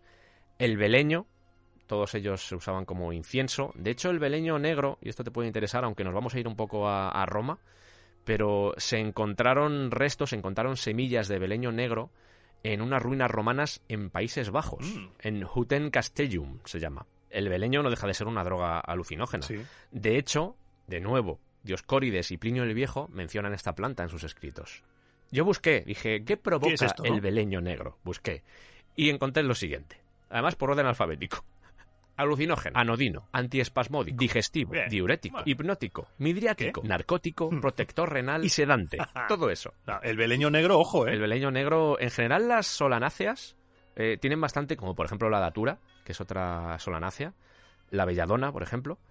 Muchas de estas plantas al final contenían este tipo de cosas. Autores como Teofrasto, autores como Dioscórides dejaron plasmado o dejaron dibujado todo lo que contenían este tipo de plantas y lo que podían provocar. Por cierto, enteogénico viene de en, la partícula en, que es una raíz griega, que significa lleno de, teo, que es Dios, y gen, que es crear. Como siempre, la belladona, por ejemplo, dependiendo de la cantidad, podía ser también un veneno muy letal. Muy, muy, muy De interesante. hecho, seguramente hablemos de la belladona en algún momento. Sí. Inspire profundamente. Iván, ahora viene una parte que tú no sabes que viene, ¿vale? Vale. Que te va a sorprender y seguramente tú sepas. Te va a Ajá. pillar un poco de sorpresa. Pero me di cuenta de una cosa cuando estaba con todo esto de la documentación y cuando pensé en los soplitas griegos, ¿vale? Vale. Cuando pensé en general en la gente que podía estar en la guerra en la época de Grecia, incluso de Roma, porque en Roma también podemos tratarlo. Ujú. Y me puse a pensar, surgió un poco así de repente, y creo que es un giro interesante, que tampoco va a ser muy largo, es simplemente comentar un par de cosas, Vale. pero me di cuenta de que había, en la sociedad griega, había una serie de personas que tenían que ya no solo trabajar el físico especialmente, sino también cultivarlo y utilizar elementos que mejoraran su rendimiento. Ajá. ¿Sabes de quién estoy hablando? Entiendo que puedes estar haciendo referencia a los atletas. Correcto, a los atletas, Juegos Olímpicos. porque me puse a pensar, yo cuando voy a una guerra Mm. quiero rendir al máximo. ¿Y quién tenía que rendir al máximo? Los atletas. A muerte, además, que era muy religioso el tema olímpico, ¿sí? Y entra aquí el tema del dopaje. Porque me puse a buscar información sobre el dopaje en Grecia, en los Juegos Olímpicos. El origen, los Juegos Olímpicos, ya sabéis, les daban la hoja de laurel, volvían a sus ciudades con todo tipo de premios, comida de por vida, mujeres, éxito. Todo eso podían tener estos atletas y conseguían vencer. No dejaba de ser una oportunidad para ganar cierta fortuna. Y me pregunté, claro, esta gente se jugaba mucho. Sí. Tú ibas a competir y si vencías, ese éxito te iba a perseguir, esa fama prácticamente te podía perseguir durante toda tu vida, exagerando. Seguramente se olvidaban al año, ¿vale? Pero vamos a pensar que, al menos idealizando la labor de los atletas, tenía que ser un poco así. Y me puse a buscar información sobre cómo esta gente podía optar a ganar esos premios o cómo se dopaba. Vale. Y encontré cosas muy locas, Iván. ¿Sí? Encontré cosas muy locas que, en cierto modo, que pueden tener sentido, ¿vale? Pueden tener sentido. Estamos hablando, creo que las primeras Olimpiadas, al menos, están determinadas en el 700 a.C. No sé si es el 790 o por ahí son las primeras Olimpiadas. 776 a.C. La primera cosa que encontré para superar esa fatiga y para ganar fuerza era comer testículos crudos de animales. Criadillas. También los corazones. Ah. No sabían lo que era la testosterona, pero ellos asumían que había cierto grado de masculinidad en hacer ese acto. En comerte unos huevos. Huevos físicos, tal cual. O sea, también se comían lagartos. Lagartos. Lagartos. Bueno, eso me hace pensar en el licor de lagarto de los restaurantes chinos. Incluso, creo que cuando hablamos de gladiadores, hablamos de las dietas que utilizaban. Sí. Y en este caso, por ejemplo, cuando se acercaba la competición, solo comían carne. Claro, porque estaban en definición todo proteína, todo energía. Igual no sabían que detrás de eso estaba la proteína, pero entendían que tenían que hacerlo. En una sociedad de la griega que tampoco es que fuera muy normal comer todos los días carne. Yo creo que prácticamente en la mayoría de las sociedades también depende, ¿eh? Hay sociedades que lo tenían más fácil. Pero no era algo común que toda la población pudiera permitirse carne. Claro. No era tan habitual. Y en este caso, al menos, estos corredores, estos atletas, sí podían permitírselo. Encontré, por ejemplo, que un corredor, Epitélidas, de Laconia, que era espartano, hacía una dieta de higos secos. ¿Oh? Y se supone que eso le funcionó. También está por ahí la amapola. Empezamos con las risas. Incluso los atletas que tenían que hacer largas distancias, el maratón, sin ir más lejos, utilizaban extractos de plantas de cola de caballo para aumentar la masa muscular y la fuerza. Aún hoy se ven cosas con extractos de cola de caballo, ¿eh? Fíjate de dónde viene todo esto. Hostias, qué bueno. También miel, por el tema de los carbohidratos, por el tema de la glucosa. Ellos sabían que tenían... Insisto, igual no sabían la biología. Claro, pero sabían que hacía algo. La química, de hecho. Más que biología, la química que existía detrás de todo esto. Pero aún así, sabían que funcionaba de alguna forma. Claro. También había pociones mágicas hechas con vino, con setas alucinógenas. La manita estaba por aquí ya, la manita muscaria, que luego veremos, por ejemplo, en los berserkers, o en más cosas que vamos a comentar a continuación. Las semillas de sésamo. Y lo más extraño que encontré fue una poción que supuestamente tomaba Nerón, hecha con estiércol de jabalí. Ah. También encontré, por ejemplo, recetas prescritas por Galeno, que era, como tú bien has dicho, un médico griego que terminó trabajando para romanos. Y él tiene una receta que era pezuñas traseras de un asno abisinio, molidas, hervidas en aceite y aromatizadas con escaramujo y pétalos de rosa. ¿Recuerdas antes cuando te he dicho lo de...? De asno abisinio, ¿eh? No puede ser otro, ¿sabes? ¿Te recuerdas cuando te he dicho lo de Sí. tú invéntate cosas que así ganabas Exacto. enjundia? Pues este es el ejemplo. Madre ¿vale? mía, Galeno, Galeno. De aquí se supone que salía un tónico para mejorar el rendimiento. Hay cosas que a nivel natural tienen sentido, como puede ser, por ejemplo, lo de la carne, como puede ser, por ejemplo, lo de la miel. Hay cosas que químicamente tienen sentido, pero hay otras que nos hacen pensar, por ejemplo, el uso de drogas alucinógenas, como por ejemplo la seta, y seguramente algún tipo de hongo que les hacía durante ese momento de carrera aislarse, tener más fuerza de la habitual, y que, más allá de que esto se utilizaba en este tipo de lugares, a modo de espejo, también podía aparecer en usos recreativos. Estoy seguro, Sí. se ponía de moda. Era gente que era famosa en esos años y era como, tomó, yo qué sé, testículos de jabalí. Pues todos a tomar testículos de jabalí porque yo no voy a competir en las Olimpiadas, Claro. pero sí voy a competir en otra cosa o simplemente pues para sentirme más hombre, más macho. Si ahora vemos al famoso de turno anunciando X cosa, pues ese vencedor de los Juegos Olímpicos tomaría eso, pues venga, a por ello. Y por ende, muchos de estos elementos, como por ejemplo lo de la miel, etcétera, más allá de que en la guerra hay un tema de ahorro, de vamos a llevar a tus soldados a lo mínimo para que puedan luchar. La guerra vale dinero. Sí. De hecho, la guerra es un puto negocio.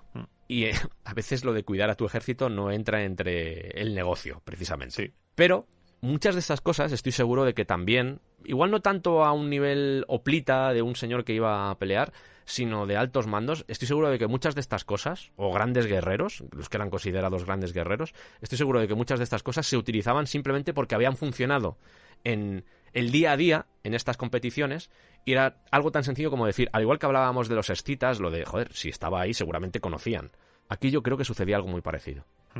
Si funciona para las Olimpiadas, es posible que también nos funcione para el día a día. Para el día a día y para la guerra. Sí. Acuérdate cuál es el origen de la carrera de maratón, precisamente. Supuestamente es el origen bélico. De aguantar ahí esa... Ahí está. Hay mucha leyenda en torno a ella, pero sí, para anunciar la victoria, supuestamente. Ahí está. Y no sé, me apetecía traer esto porque creo que Qué pasada, me gusta mucho. es curioso. Luego, en Roma, vamos a hacer algo parecido, pero con un Vale. tema que tú ya conoces. Es un poco spoiler. Vale. Vaya. Yo creo que vamos a pasar ya a Roma, Iván. ¿Sí? Así que yo me voy a ir, me voy al baño y... Ponme la música de Roma Eterna.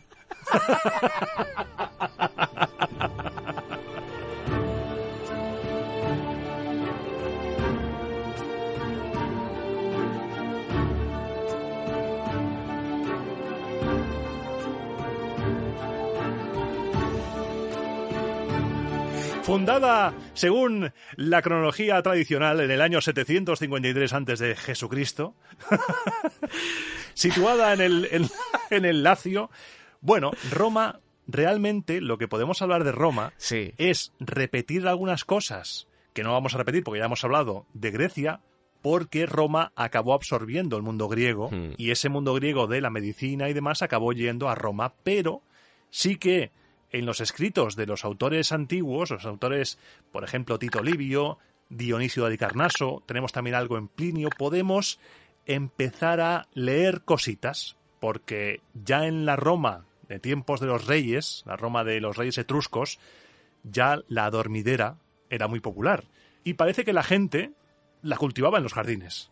Ya hay un relato situado en tiempos de Tarquinio el Soberbio, aunque ahí también hay polémica, pero el hecho de situarlo ahí hace que no le suene extraño a la gente de su época, del siglo I. Cuentan que en una ocasión el rey Tarquinio el Soberbio, el último rey de Roma, respondió con un cabreo tal a un emisario que le traía malas noticias, que mientras le respondía, iba cortando con un bastón, a bastonazos, las cabezas de adormideras del jardín, como si fueran cabezas de sus enemigos. Que esto puede parecer una anécdota, que no deja de ser eso, Sí. algo anecdótico, pero que es bonito porque nos refleja precisamente esa cotidianeidad que mencionaba Iván de... Si eso estaba ahí, era por algo. Y no es que lo mencione como si fuera algo llamativo, porque aquí lo importante, al menos, es el cabreo, Exacto. y que lo haga como si fueran las cabezas de los enemigos. La dormidera simplemente estaba ahí. Está ahí. Y es bonito que quede por escrito que ya, en el día a día romano, esto estaba presente. Ovidio, por ejemplo, el célebre poeta latino, autor de las Metamorfosis, y también Columela, que es un agrónomo romano de origen hispano, que vivió en la primera mitad del siglo I, estos dos recogen también alusiones a esta planta. Ovidio dice, por ejemplo, que Numa, el segundo rey de Roma, sacrificó 2 ovejas, la primera en honor de Fano, la segunda del apacible sueño, y mientras tanto, su tálamo, su cama, rodeó con adormideras. La noche cayó, y en su comitiva trajo oscuros sueños, y esto es en los Fastos de Ovidio, que es una obra que nos cuenta las festividades, muchas leyendas.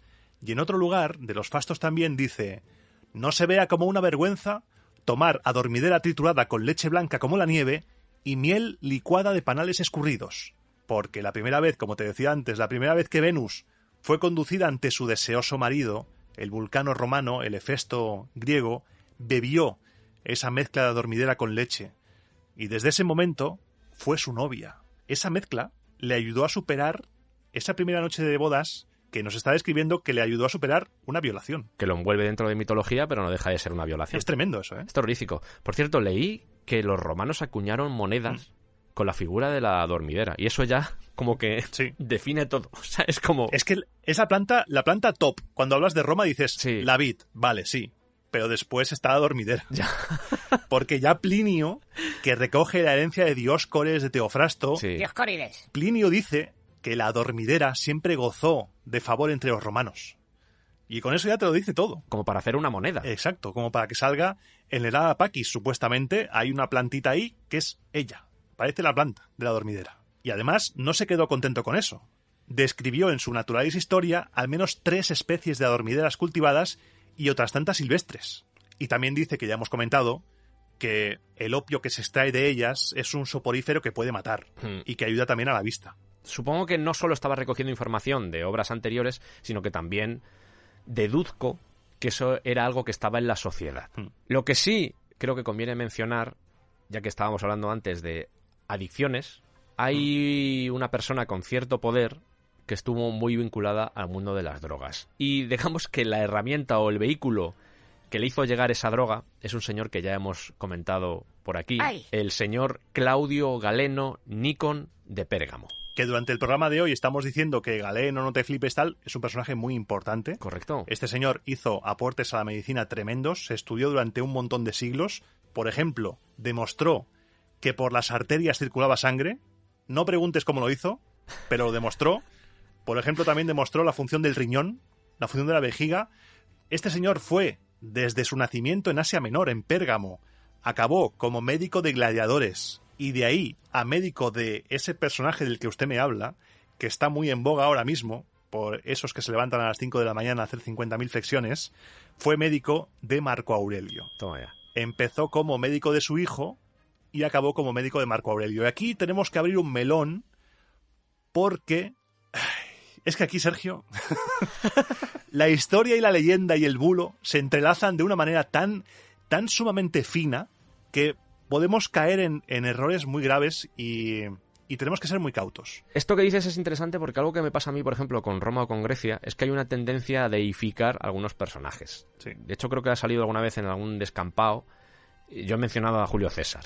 Si te crees todo lo que mencionan de Julio César, Madre mía. despojar a esos personajes de todos esos elementos mitológicos, místicos, que simplemente querían cumplir una función, que es equipararlo prácticamente a los dioses. Claro. Tú eras enemigo, tú eras amigo, y por eso lo dices así. Tú trabajabas para Marco Aurelio y por eso escribías bien de él.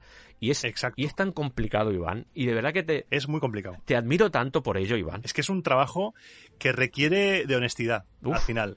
Y con Marco Aurelio hemos estado hablando, mientras elaborábamos el programa, hemos estado hablando del guión y todo esto, y algunos autores, algunos investigadores, hablan de que, y lo voy a decir así, Marco Aurelio era adicto al opio. Tal cual, en muchos, de verdad, ¿eh? Porque en este personaje se juntan leyenda y realidad. Sí que es cierto que fue Galeno su médico, sí que es cierto que Galeno no le acompañó durante toda su vida, sí que es verdad que en la confección de su antídoto magno en el siglo II ya le subió a un 40% Galeno la dosis de jugo de adormidera, la proporción de jugo de adormidera, pero es un temón. En la triaca, que recordéis que Exacto. os hemos dicho antes que era un brebaje con muchas cosas. Pues el 40% de esa triaca que tomaba Marco Aurelio, el 40% era opio. Que ya está bien, Iván? Ya está bien. Ya está muy bien. Y además otro factor es que con una sustancia tan adictiva, como hemos visto ya, que estaba muy extendida en Roma, resulta extraño que ninguno de los escritores que nos contaron la antigua Roma pensara en comentar, como tú decías antes, el problema de la adicción. Se explica, pero no se señala. He leído que Dion Casio dice que Marco Aurelio consumía opio no solo una vez al día, sino varias veces al día para aliviar molestias en el pecho y en el estómago mientras estaba en campaña. Pero Galeno no acompañó a Marco Aurelio en la guerra. Dion Casio dice que ese hábito le permitió soportar las torturas vitales, las cosas que le apesaban, porque Marco Aurelio siempre fue una persona pues más dedicada al estudio, aunque sí que estaba en forma física, pero se cuenta que Lucio Vero, su coemperador, era más de tema militar, él era un poco más filósofo, como le define Dion Casio, y además Marco Aurelio, según Galeno, estaba sujeto a lo que decían humores secos, porque se le quitó el opio y empezó a no poder dormir, y volvió al opio. Pero he leído en otras fuentes y en otros textos de investigadores que la dosis de opio no era tan grande y que no podía engancharse.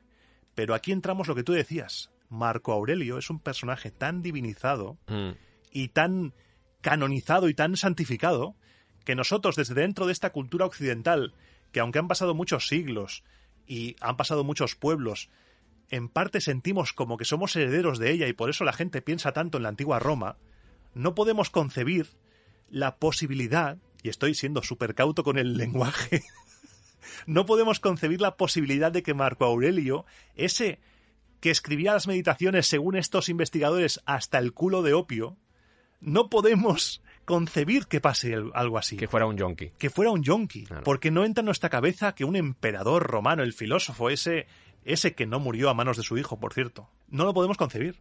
Porque se nos cae nuestro sistema de pensamiento, nuestra idealización de Roma.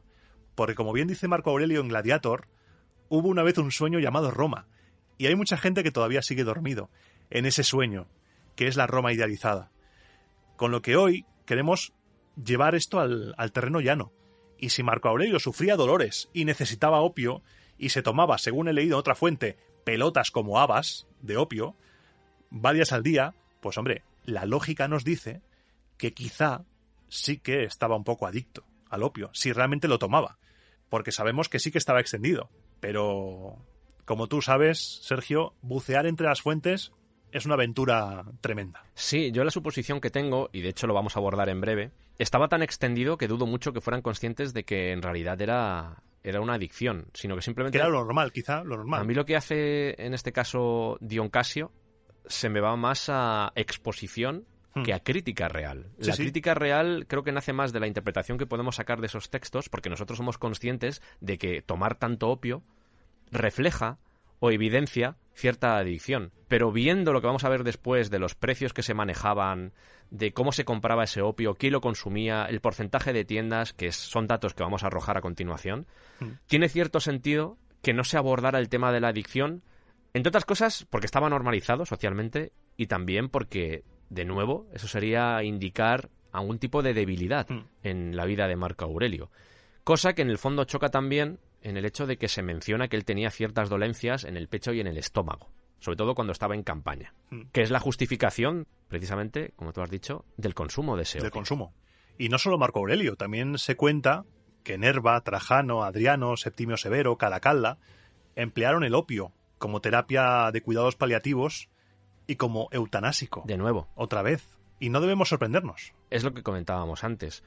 Es que están comunicados. Es que estaban influyéndose continuamente y, de hecho, os hemos dejado estos nombres por si queréis ahondar más, porque decir o entrar de nuevo en ellos para repetir lo mismo que ya hemos mencionado en el caso de los griegos, pues tampoco tiene mucho sentido, considerando que seguramente algunos de ellos procedían de esas zonas. Era muy extendido el consumo de opio porque, como decíamos antes, el suicidio en la antigua Roma era visto como algo honorable. Si te lo dabas a ti mismo, claro, porque si te lo daba a otro, no.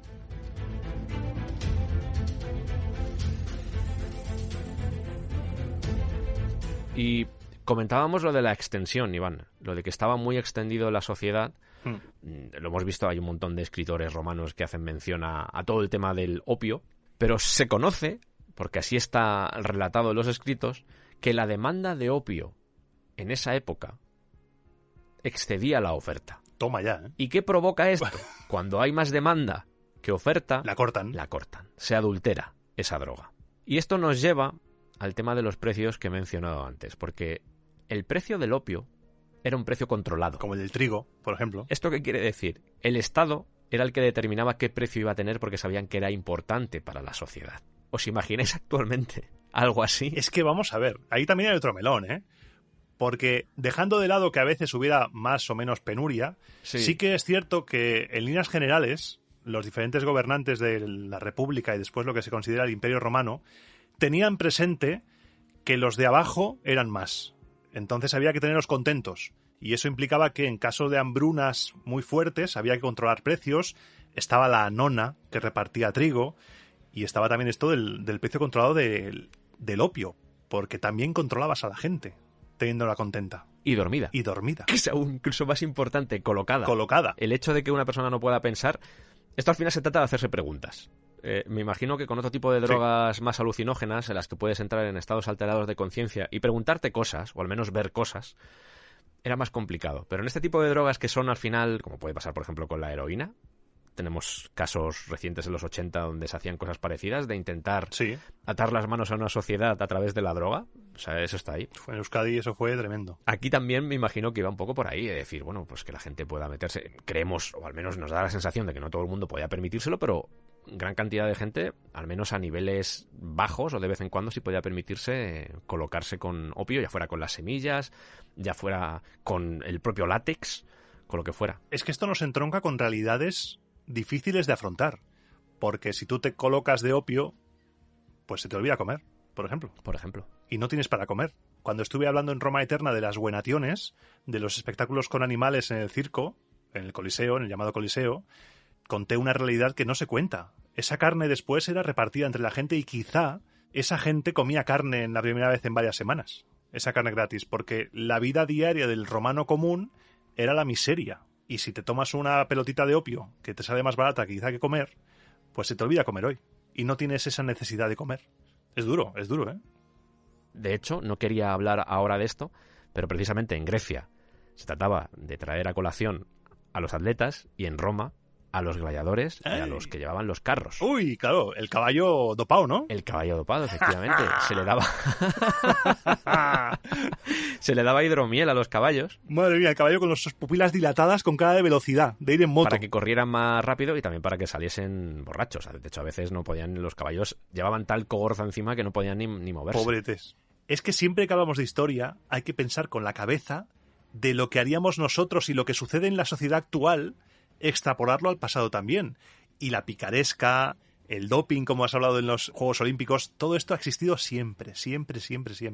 Porque el ser humano es así. De hecho, leí que los gladiadores, que era el atletas y gladiadores, era mi gran sorpresa, Iván. Tampoco ha sido para tanto, pero yo creo que está chulo bien. traer esta cosa, porque los gladiadores no dejan de ser luchadores. O sea, Claro. O sea, son combatientes que incluso los puedes llevar como mercenarios a una guerra y algo harán, pues están acostumbrados. Y es que Galeno, por ejemplo, siendo médico de gladiadores, era casi médico de campaña, porque las heridas eran así. Claro, al igual que hacían los atletas, consumían alucinógenos, hablamos de las setas, por ejemplo, y esto no sé hasta qué punto, porque he encontrado dos versiones. Estricnina. ¿Cómo? La estricnina es uno de los ingredientes del matarratas, para que nos hagamos a la idea, que es un estimulante. Hostias. Y se supone que lo tomaban para prevenir el cansancio, para prevenir incluso las lesiones, para intentar medrar con los traumas que podían tener, por ejemplo, en la arena, incrementar la intensidad durante la batalla, para no sentir dolor.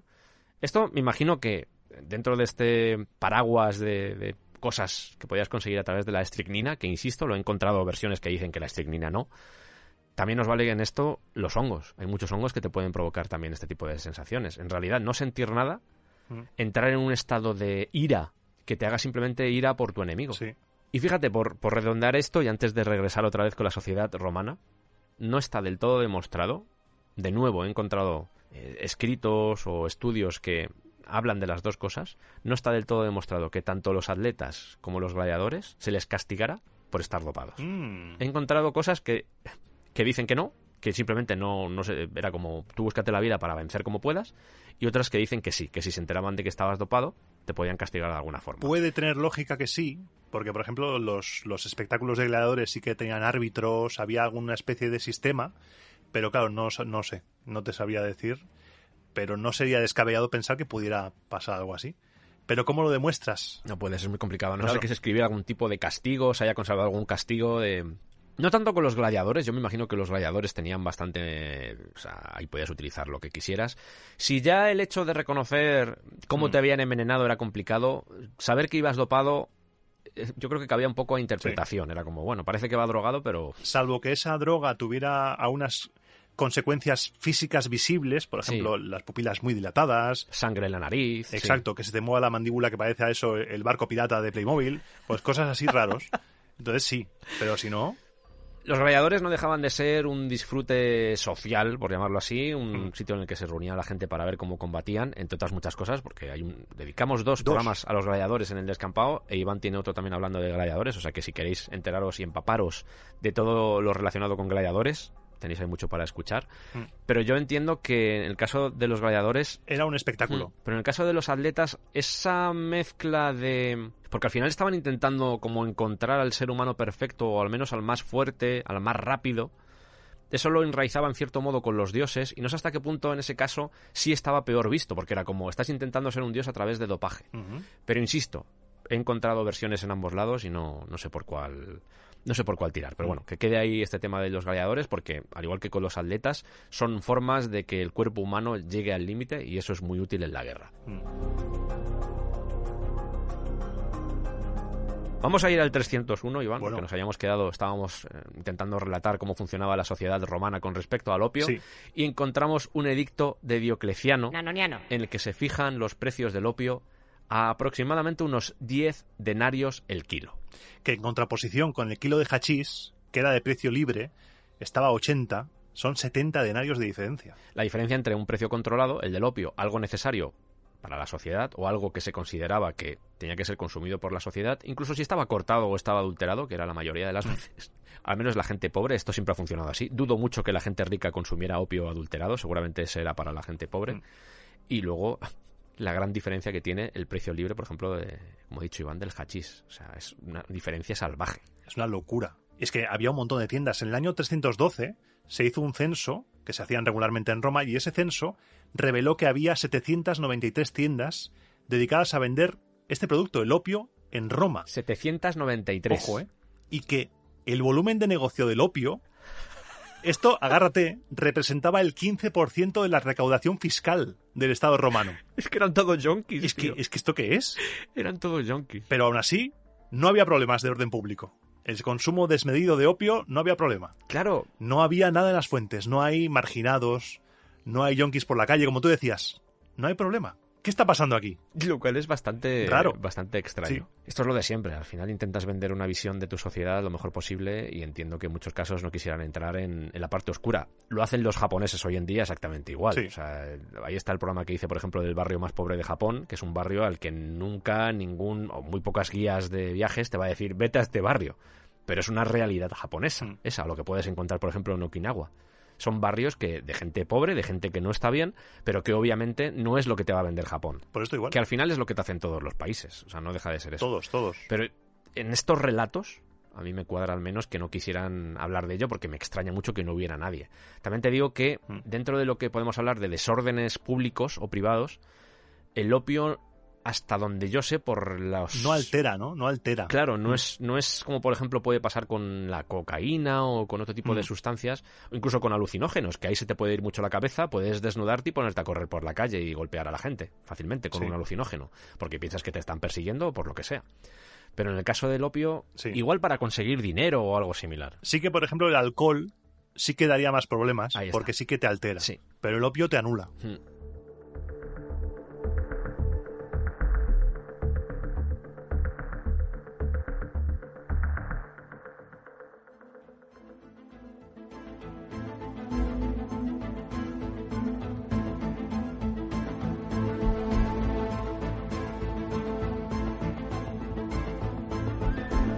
Al igual que nos pasaba, por ejemplo, en Grecia, también tenemos aquí que traer el cannabis, el cáñamo, que es una droga que se encuentra, es que está en todos los lados. A mí mi padre me ha contado que en Cuenca había cáñamo y que en realidad no sabían muy bien lo que tenían entre manos o no querían saberlo. No te pienses tú que era para luego el narcotráfico, sino que era por el tema textil, por las semillas, por ese tipo de cosas. Era muy común. Y los romanos, ya no solo por los griegos, ya no solo por los escitas, seguramente tenían ese tipo de conocimiento y lo usaban seguramente como planta recreativa, pero también como planta medicinal. Y también para obtener fibras, para el tema textil, todo. Sí. Ese cáñamo era, vamos, multifunción. Era polifármaco. Era polifármaco. El cáñamo también. Y como tú decías, recreativo, seguro que sabían, como los griegos, como los antiguos, sabían las propiedades divertidas del cannabis, del cáñamo. Y aquí traemos de vuelta al señor Claudio Galeno Nikon de Pérgamo, porque menciona varias cosas que a mí por lo menos me llamaron la atención, porque cuando pensamos en cannabis, imaginamos cierto contexto. Sí. Como puede ser, por ejemplo, la habitación que comentábamos, una habitación, un santuario en el que no hay ventanas, está todo cerrado y quieren provocar ciertas sensaciones. Mucho humo. Pero lo que no imaginamos es, como dice Galeno, que esas semillas de cannabis se utilizaban, por ejemplo, para dulces, para hacer banquetes, para hacer postres. Se freían. Muchas veces con el fin de simplemente por el sabor y otras también, según comentan, por un tema de placer o para despertar a modo de afrodisíaco, vamos a decir, para calentar un poco al personal. Para animar un poco la velada. Sí. Y es que los usos son muy variados. Yo cuando leí por primera vez el tema de freír las semillas, servirlas como postre, esto dices, ¿cómo? ¿Cómo? Saben más ellos que nosotros. O sea, ni idea. Es que yo no tenía ni idea. O sea, lo servían también tostado junto con otros aperitivos. Era como las pastitas de té, esas del súper, que hay de chocolate, con mermelada de fresa, pues semillas de cáñamo, de cannabis. Tenías nueces, tenías... higos, queso, semillas de cáñamo. Claro. De hecho, Galeno tiene una obra que se llama De Alimentorum Facultatibus, en la que habla de estas semillas de cannabis, y curiosamente, a pesar de mencionar esto de las pastas, y eso lo he encontrado en otros autores también, de hecho, igual era cotidiano y directamente tampoco es importante este dato, pero al menos Galeno menciona que estas semillas, o al menos el cáñamo, este cannabis, puede tener algunas propiedades negativas, porque entre otras cosas es difícil de ingerir, puede dar dolor de estómago, puede dar también dolor de cabeza, y estropea, que esto me gusta mucho la forma de decirlo, estropea los humores. Lo de los humores es muy poético, ¿eh? Sí. Y aquí volvemos otra vez al tema de la dosis. Es clave. Porque lo que él menciona es, a ver, en dosis pequeñas, pues no está mal. Pero en dosis grandes te puede pegar un puñetazo en la cara que te quedas temblando. Sí. El cannabis. Te puedes quedar temblando tú y se puede quedar temblando tu esperma. Eso es muy fuerte, Iván. Porque eso es muy heavy. Él decía que si tomas demasiado, se te puede secar el esperma, que es como, perdón. O sea, te sale ahí... sale ceniza. Aún así, insistimos, había un montón de recetas en las que utilizaban esas semillas tostadas que luego se reducían a polvo. Sí. Más allá de estos dolores de cabeza que podía provocar el consumo exacerbado del cannabis, más allá de eso, él mencionaba que podía servir para curar la gonorrea, la epistaxis, Sangre por la nariz. el dolor de oídos. O sea, hay diferentes cosas. Y cuando habla de que era doloroso para la cabeza, que provocaba dolor de cabeza, utiliza una palabra que a mí me fascina. El griego a veces me fascina mucho, Sí. que es kefalalgés. De kefal, de kefalea, por ejemplo, cefalea, de la cabeza, algés. Por eso usamos analgésicos contra el dolor, algés, el dolor de cabeza. Fascinante, me encanta. Precisamente por esos vapores antinaturales, que en algunos casos yo me imagino que se refiere también a la inhalación, y en otros casos, por supuesto, por el tema del consumo de las semillas o directamente de la planta, ya fuera de la forma que fuera. Incluso yo me imagino que también lo metían en vino, porque esta gente metía todo en vino. Todo. Un mal viaje. Te da un mal viaje y te enteras. Conclusión de Grecia y de Roma. Básicamente, todas estas cosas se podían utilizar en batalla. Pues es muy posible. Hemos visto, por ejemplo, que Marco Aurelio, al menos se supone, que consumía ese opio. El resto de drogas que hemos dejado por el camino y que igual no hemos comentado, que seguramente irán apareciendo a lo largo de los diferentes especiales y que haremos mención a este tipo de culturas, pues también seguramente las utilizaban. Sí. La guerra al final se trataba de usar todo aquello que estuviera en tu mano para intentar sobrevivir en tu día a día. Y no era fácil. Y quizá hay gente que haya echado de menos algunas sustancias, como la cicuta o cosas así, Iván. que quizá convendría, Sí, Iván. Sergio, Sí. convendría hacer algo con ello. Estamos pensando, y aquí queremos que nos dejéis también comentarios al respecto, estamos pensando plegar un momento las velas de este viaje relacionado con el mundo de las drogas en la guerra y hablar de algo que también se usaba en la guerra, como son los venenos. Exacto, venenito. Hay venenos que han cambiado el rumbo de una guerra y hay venenos que han cambiado el rumbo de una sociedad.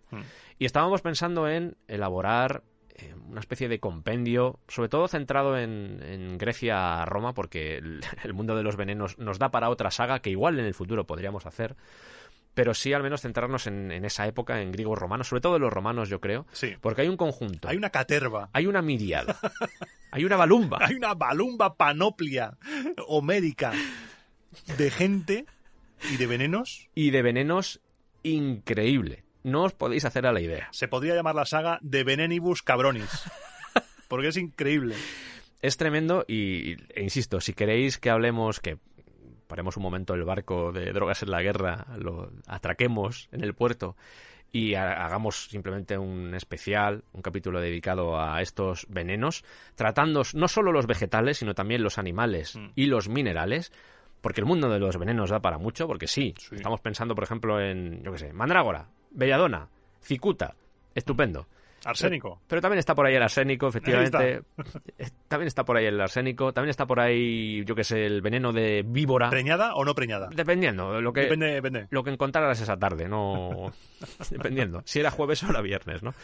Pero muchos de estos venenos, como podéis entender, se utilizaban no solo para transformar, por ejemplo, el agua que podía haber en un poblado enemigo, del que todos los soldados bebían, en algo que iba a acabar con sus vidas, sino también dentro de las sociedades para cobrar herencias, incluso, yendo muy lejos, untar tu espada de cierto líquido para que cuando simplemente le hicieses un corte a tu enemigo, ese enemigo cayese muerto. De Venenibus Cabronis. Así que si os interesa, nos lanzamos a ello.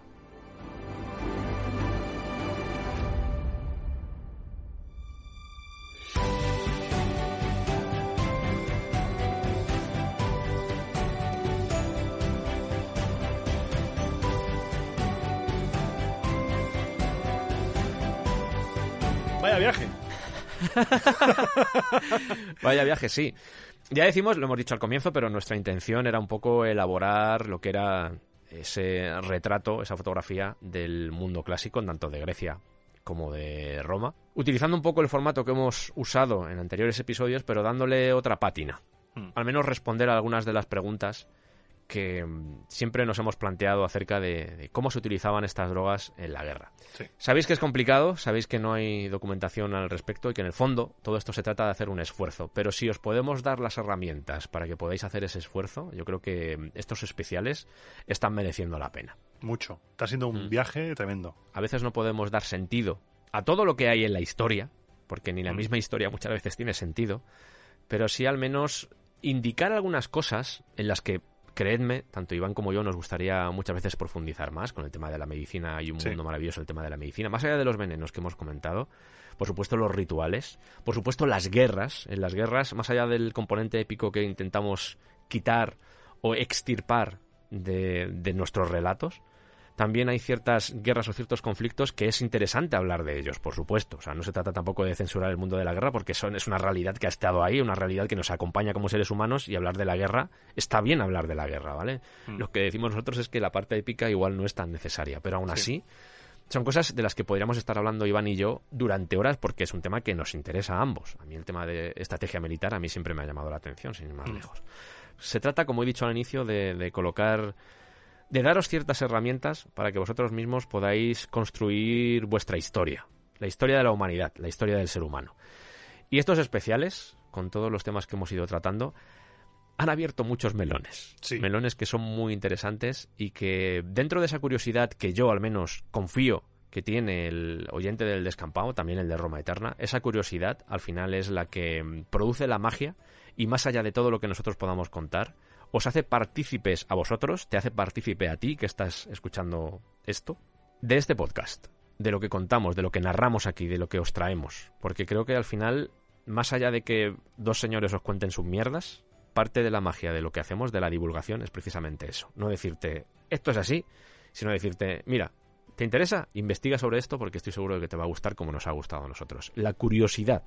Detrás de la divulgación siempre tiene que estar la curiosidad, y nuestra labor, o al menos una de ellas, es regar esa curiosidad. Así que si van estos especiales, posiblemente el siguiente será el de venenos. Vete a saber. Pero luego volveremos, no sé dentro de cuánto tiempo, pero volveremos con berserkers, volveremos con un montón de historias que no dejan de ser ominosas, cariginosas, pero que en el fondo nos representa como seres humanos. No puedo añadir nada. Es que tus finales cada vez son más Optimus Prime. O sea, eres un Transformer de las conclusiones. Es tal cual. La divulgación es regar de curiosidad a los oídos dispuestos y a los ojos dispuestos. En este caso oídos, porque somos un podcast. Pero la divulgación es hacerse preguntas. Porque no hay nada más bonito que saber cosas. Y descubrir cosas. Y estar investigando y decir, hostia, esto... ¿Y este cabrón que ha hecho esto? ¿Y esto tal? ¿Y esta cual? Y así sale de Venenibus Cabronis. Dos cosas, Iván. Mola porque yo he dicho regar la curiosidad y tú has dicho regar de curiosidad. Y me gustan tanto las dos. Las dos son muy buenas. Le he dado el giro. Sí. Damos curiosidad y regamos a la curiosidad. Sí. Me ha parecido muy chulo. Porque nosotros somos curiosos, damos nuestra curiosidad, ofrecemos estos especiales de divulgación con nuestra curiosidad, regando la curiosidad del otro. De esa persona maravillosa y hermosa que está escuchando esto ahora mismo. Y lo segundo, que en el fondo entronca con todo el tema del espíritu crítico, lo maravilloso que es cuando lees una información en un sitio, te molestas en ver si es verdad o no, que a veces no se puede, a veces es muy complicado, y descubres que es mentira. Sí. Esa sensación... Dices, ajaja. Me encanta de repente descubrir y decir, ostras, han estado a punto de engañarme. Sí. Y al menos me he hecho preguntas. No hemos bebido de esa copa que hace burbujitas. Un líquido oscuro y sospechoso. Iván, muchas gracias por acompañarme en este viaje a través de Drogas en la Guerra. Está siendo un viaje maravilloso. Aprendimos muchas cosas el uno del otro. Yo creo que siempre que grabamos, Iván, siempre aprendemos cosas del uno del otro. Yo recuerdo con los vikingos fue un camino de aprendizaje mutuo. Y cada vez que nos juntamos, creo que salimos mejores, los dos. Porque se nota esta química. Sí. Esta química y esta forma de hacer las cosas que me has inculcado, me has enseñado. Me has enseñado tú has sido mi maestro para hacer sufrir, como decía la canción. Y muchas gracias a ti por invitarme y por permitirme hablar de estas cosas que me flipan, como a ti, nos flipan. Nos flipa mucho, divulgar es una cosa maravillosa. Es un privilegio. Sí, es un privilegio. Y el hecho de que nos hayas elegido a los dos para que te narremos y te contemos este repaso por la historia de la humanidad, de verdad, solo mostrar nuestro agradecimiento. Así que, Iván, nos podemos ver seguramente en... Venenitos. Depende de la gente. A ver qué quiere la gente. Venenito 16, ¿no? Comentarios. Venenito 16, sí o no, manden mensajes al 5505. Muchas gracias, Iván. Gracias a ti. Un abrazo, tío. Chao.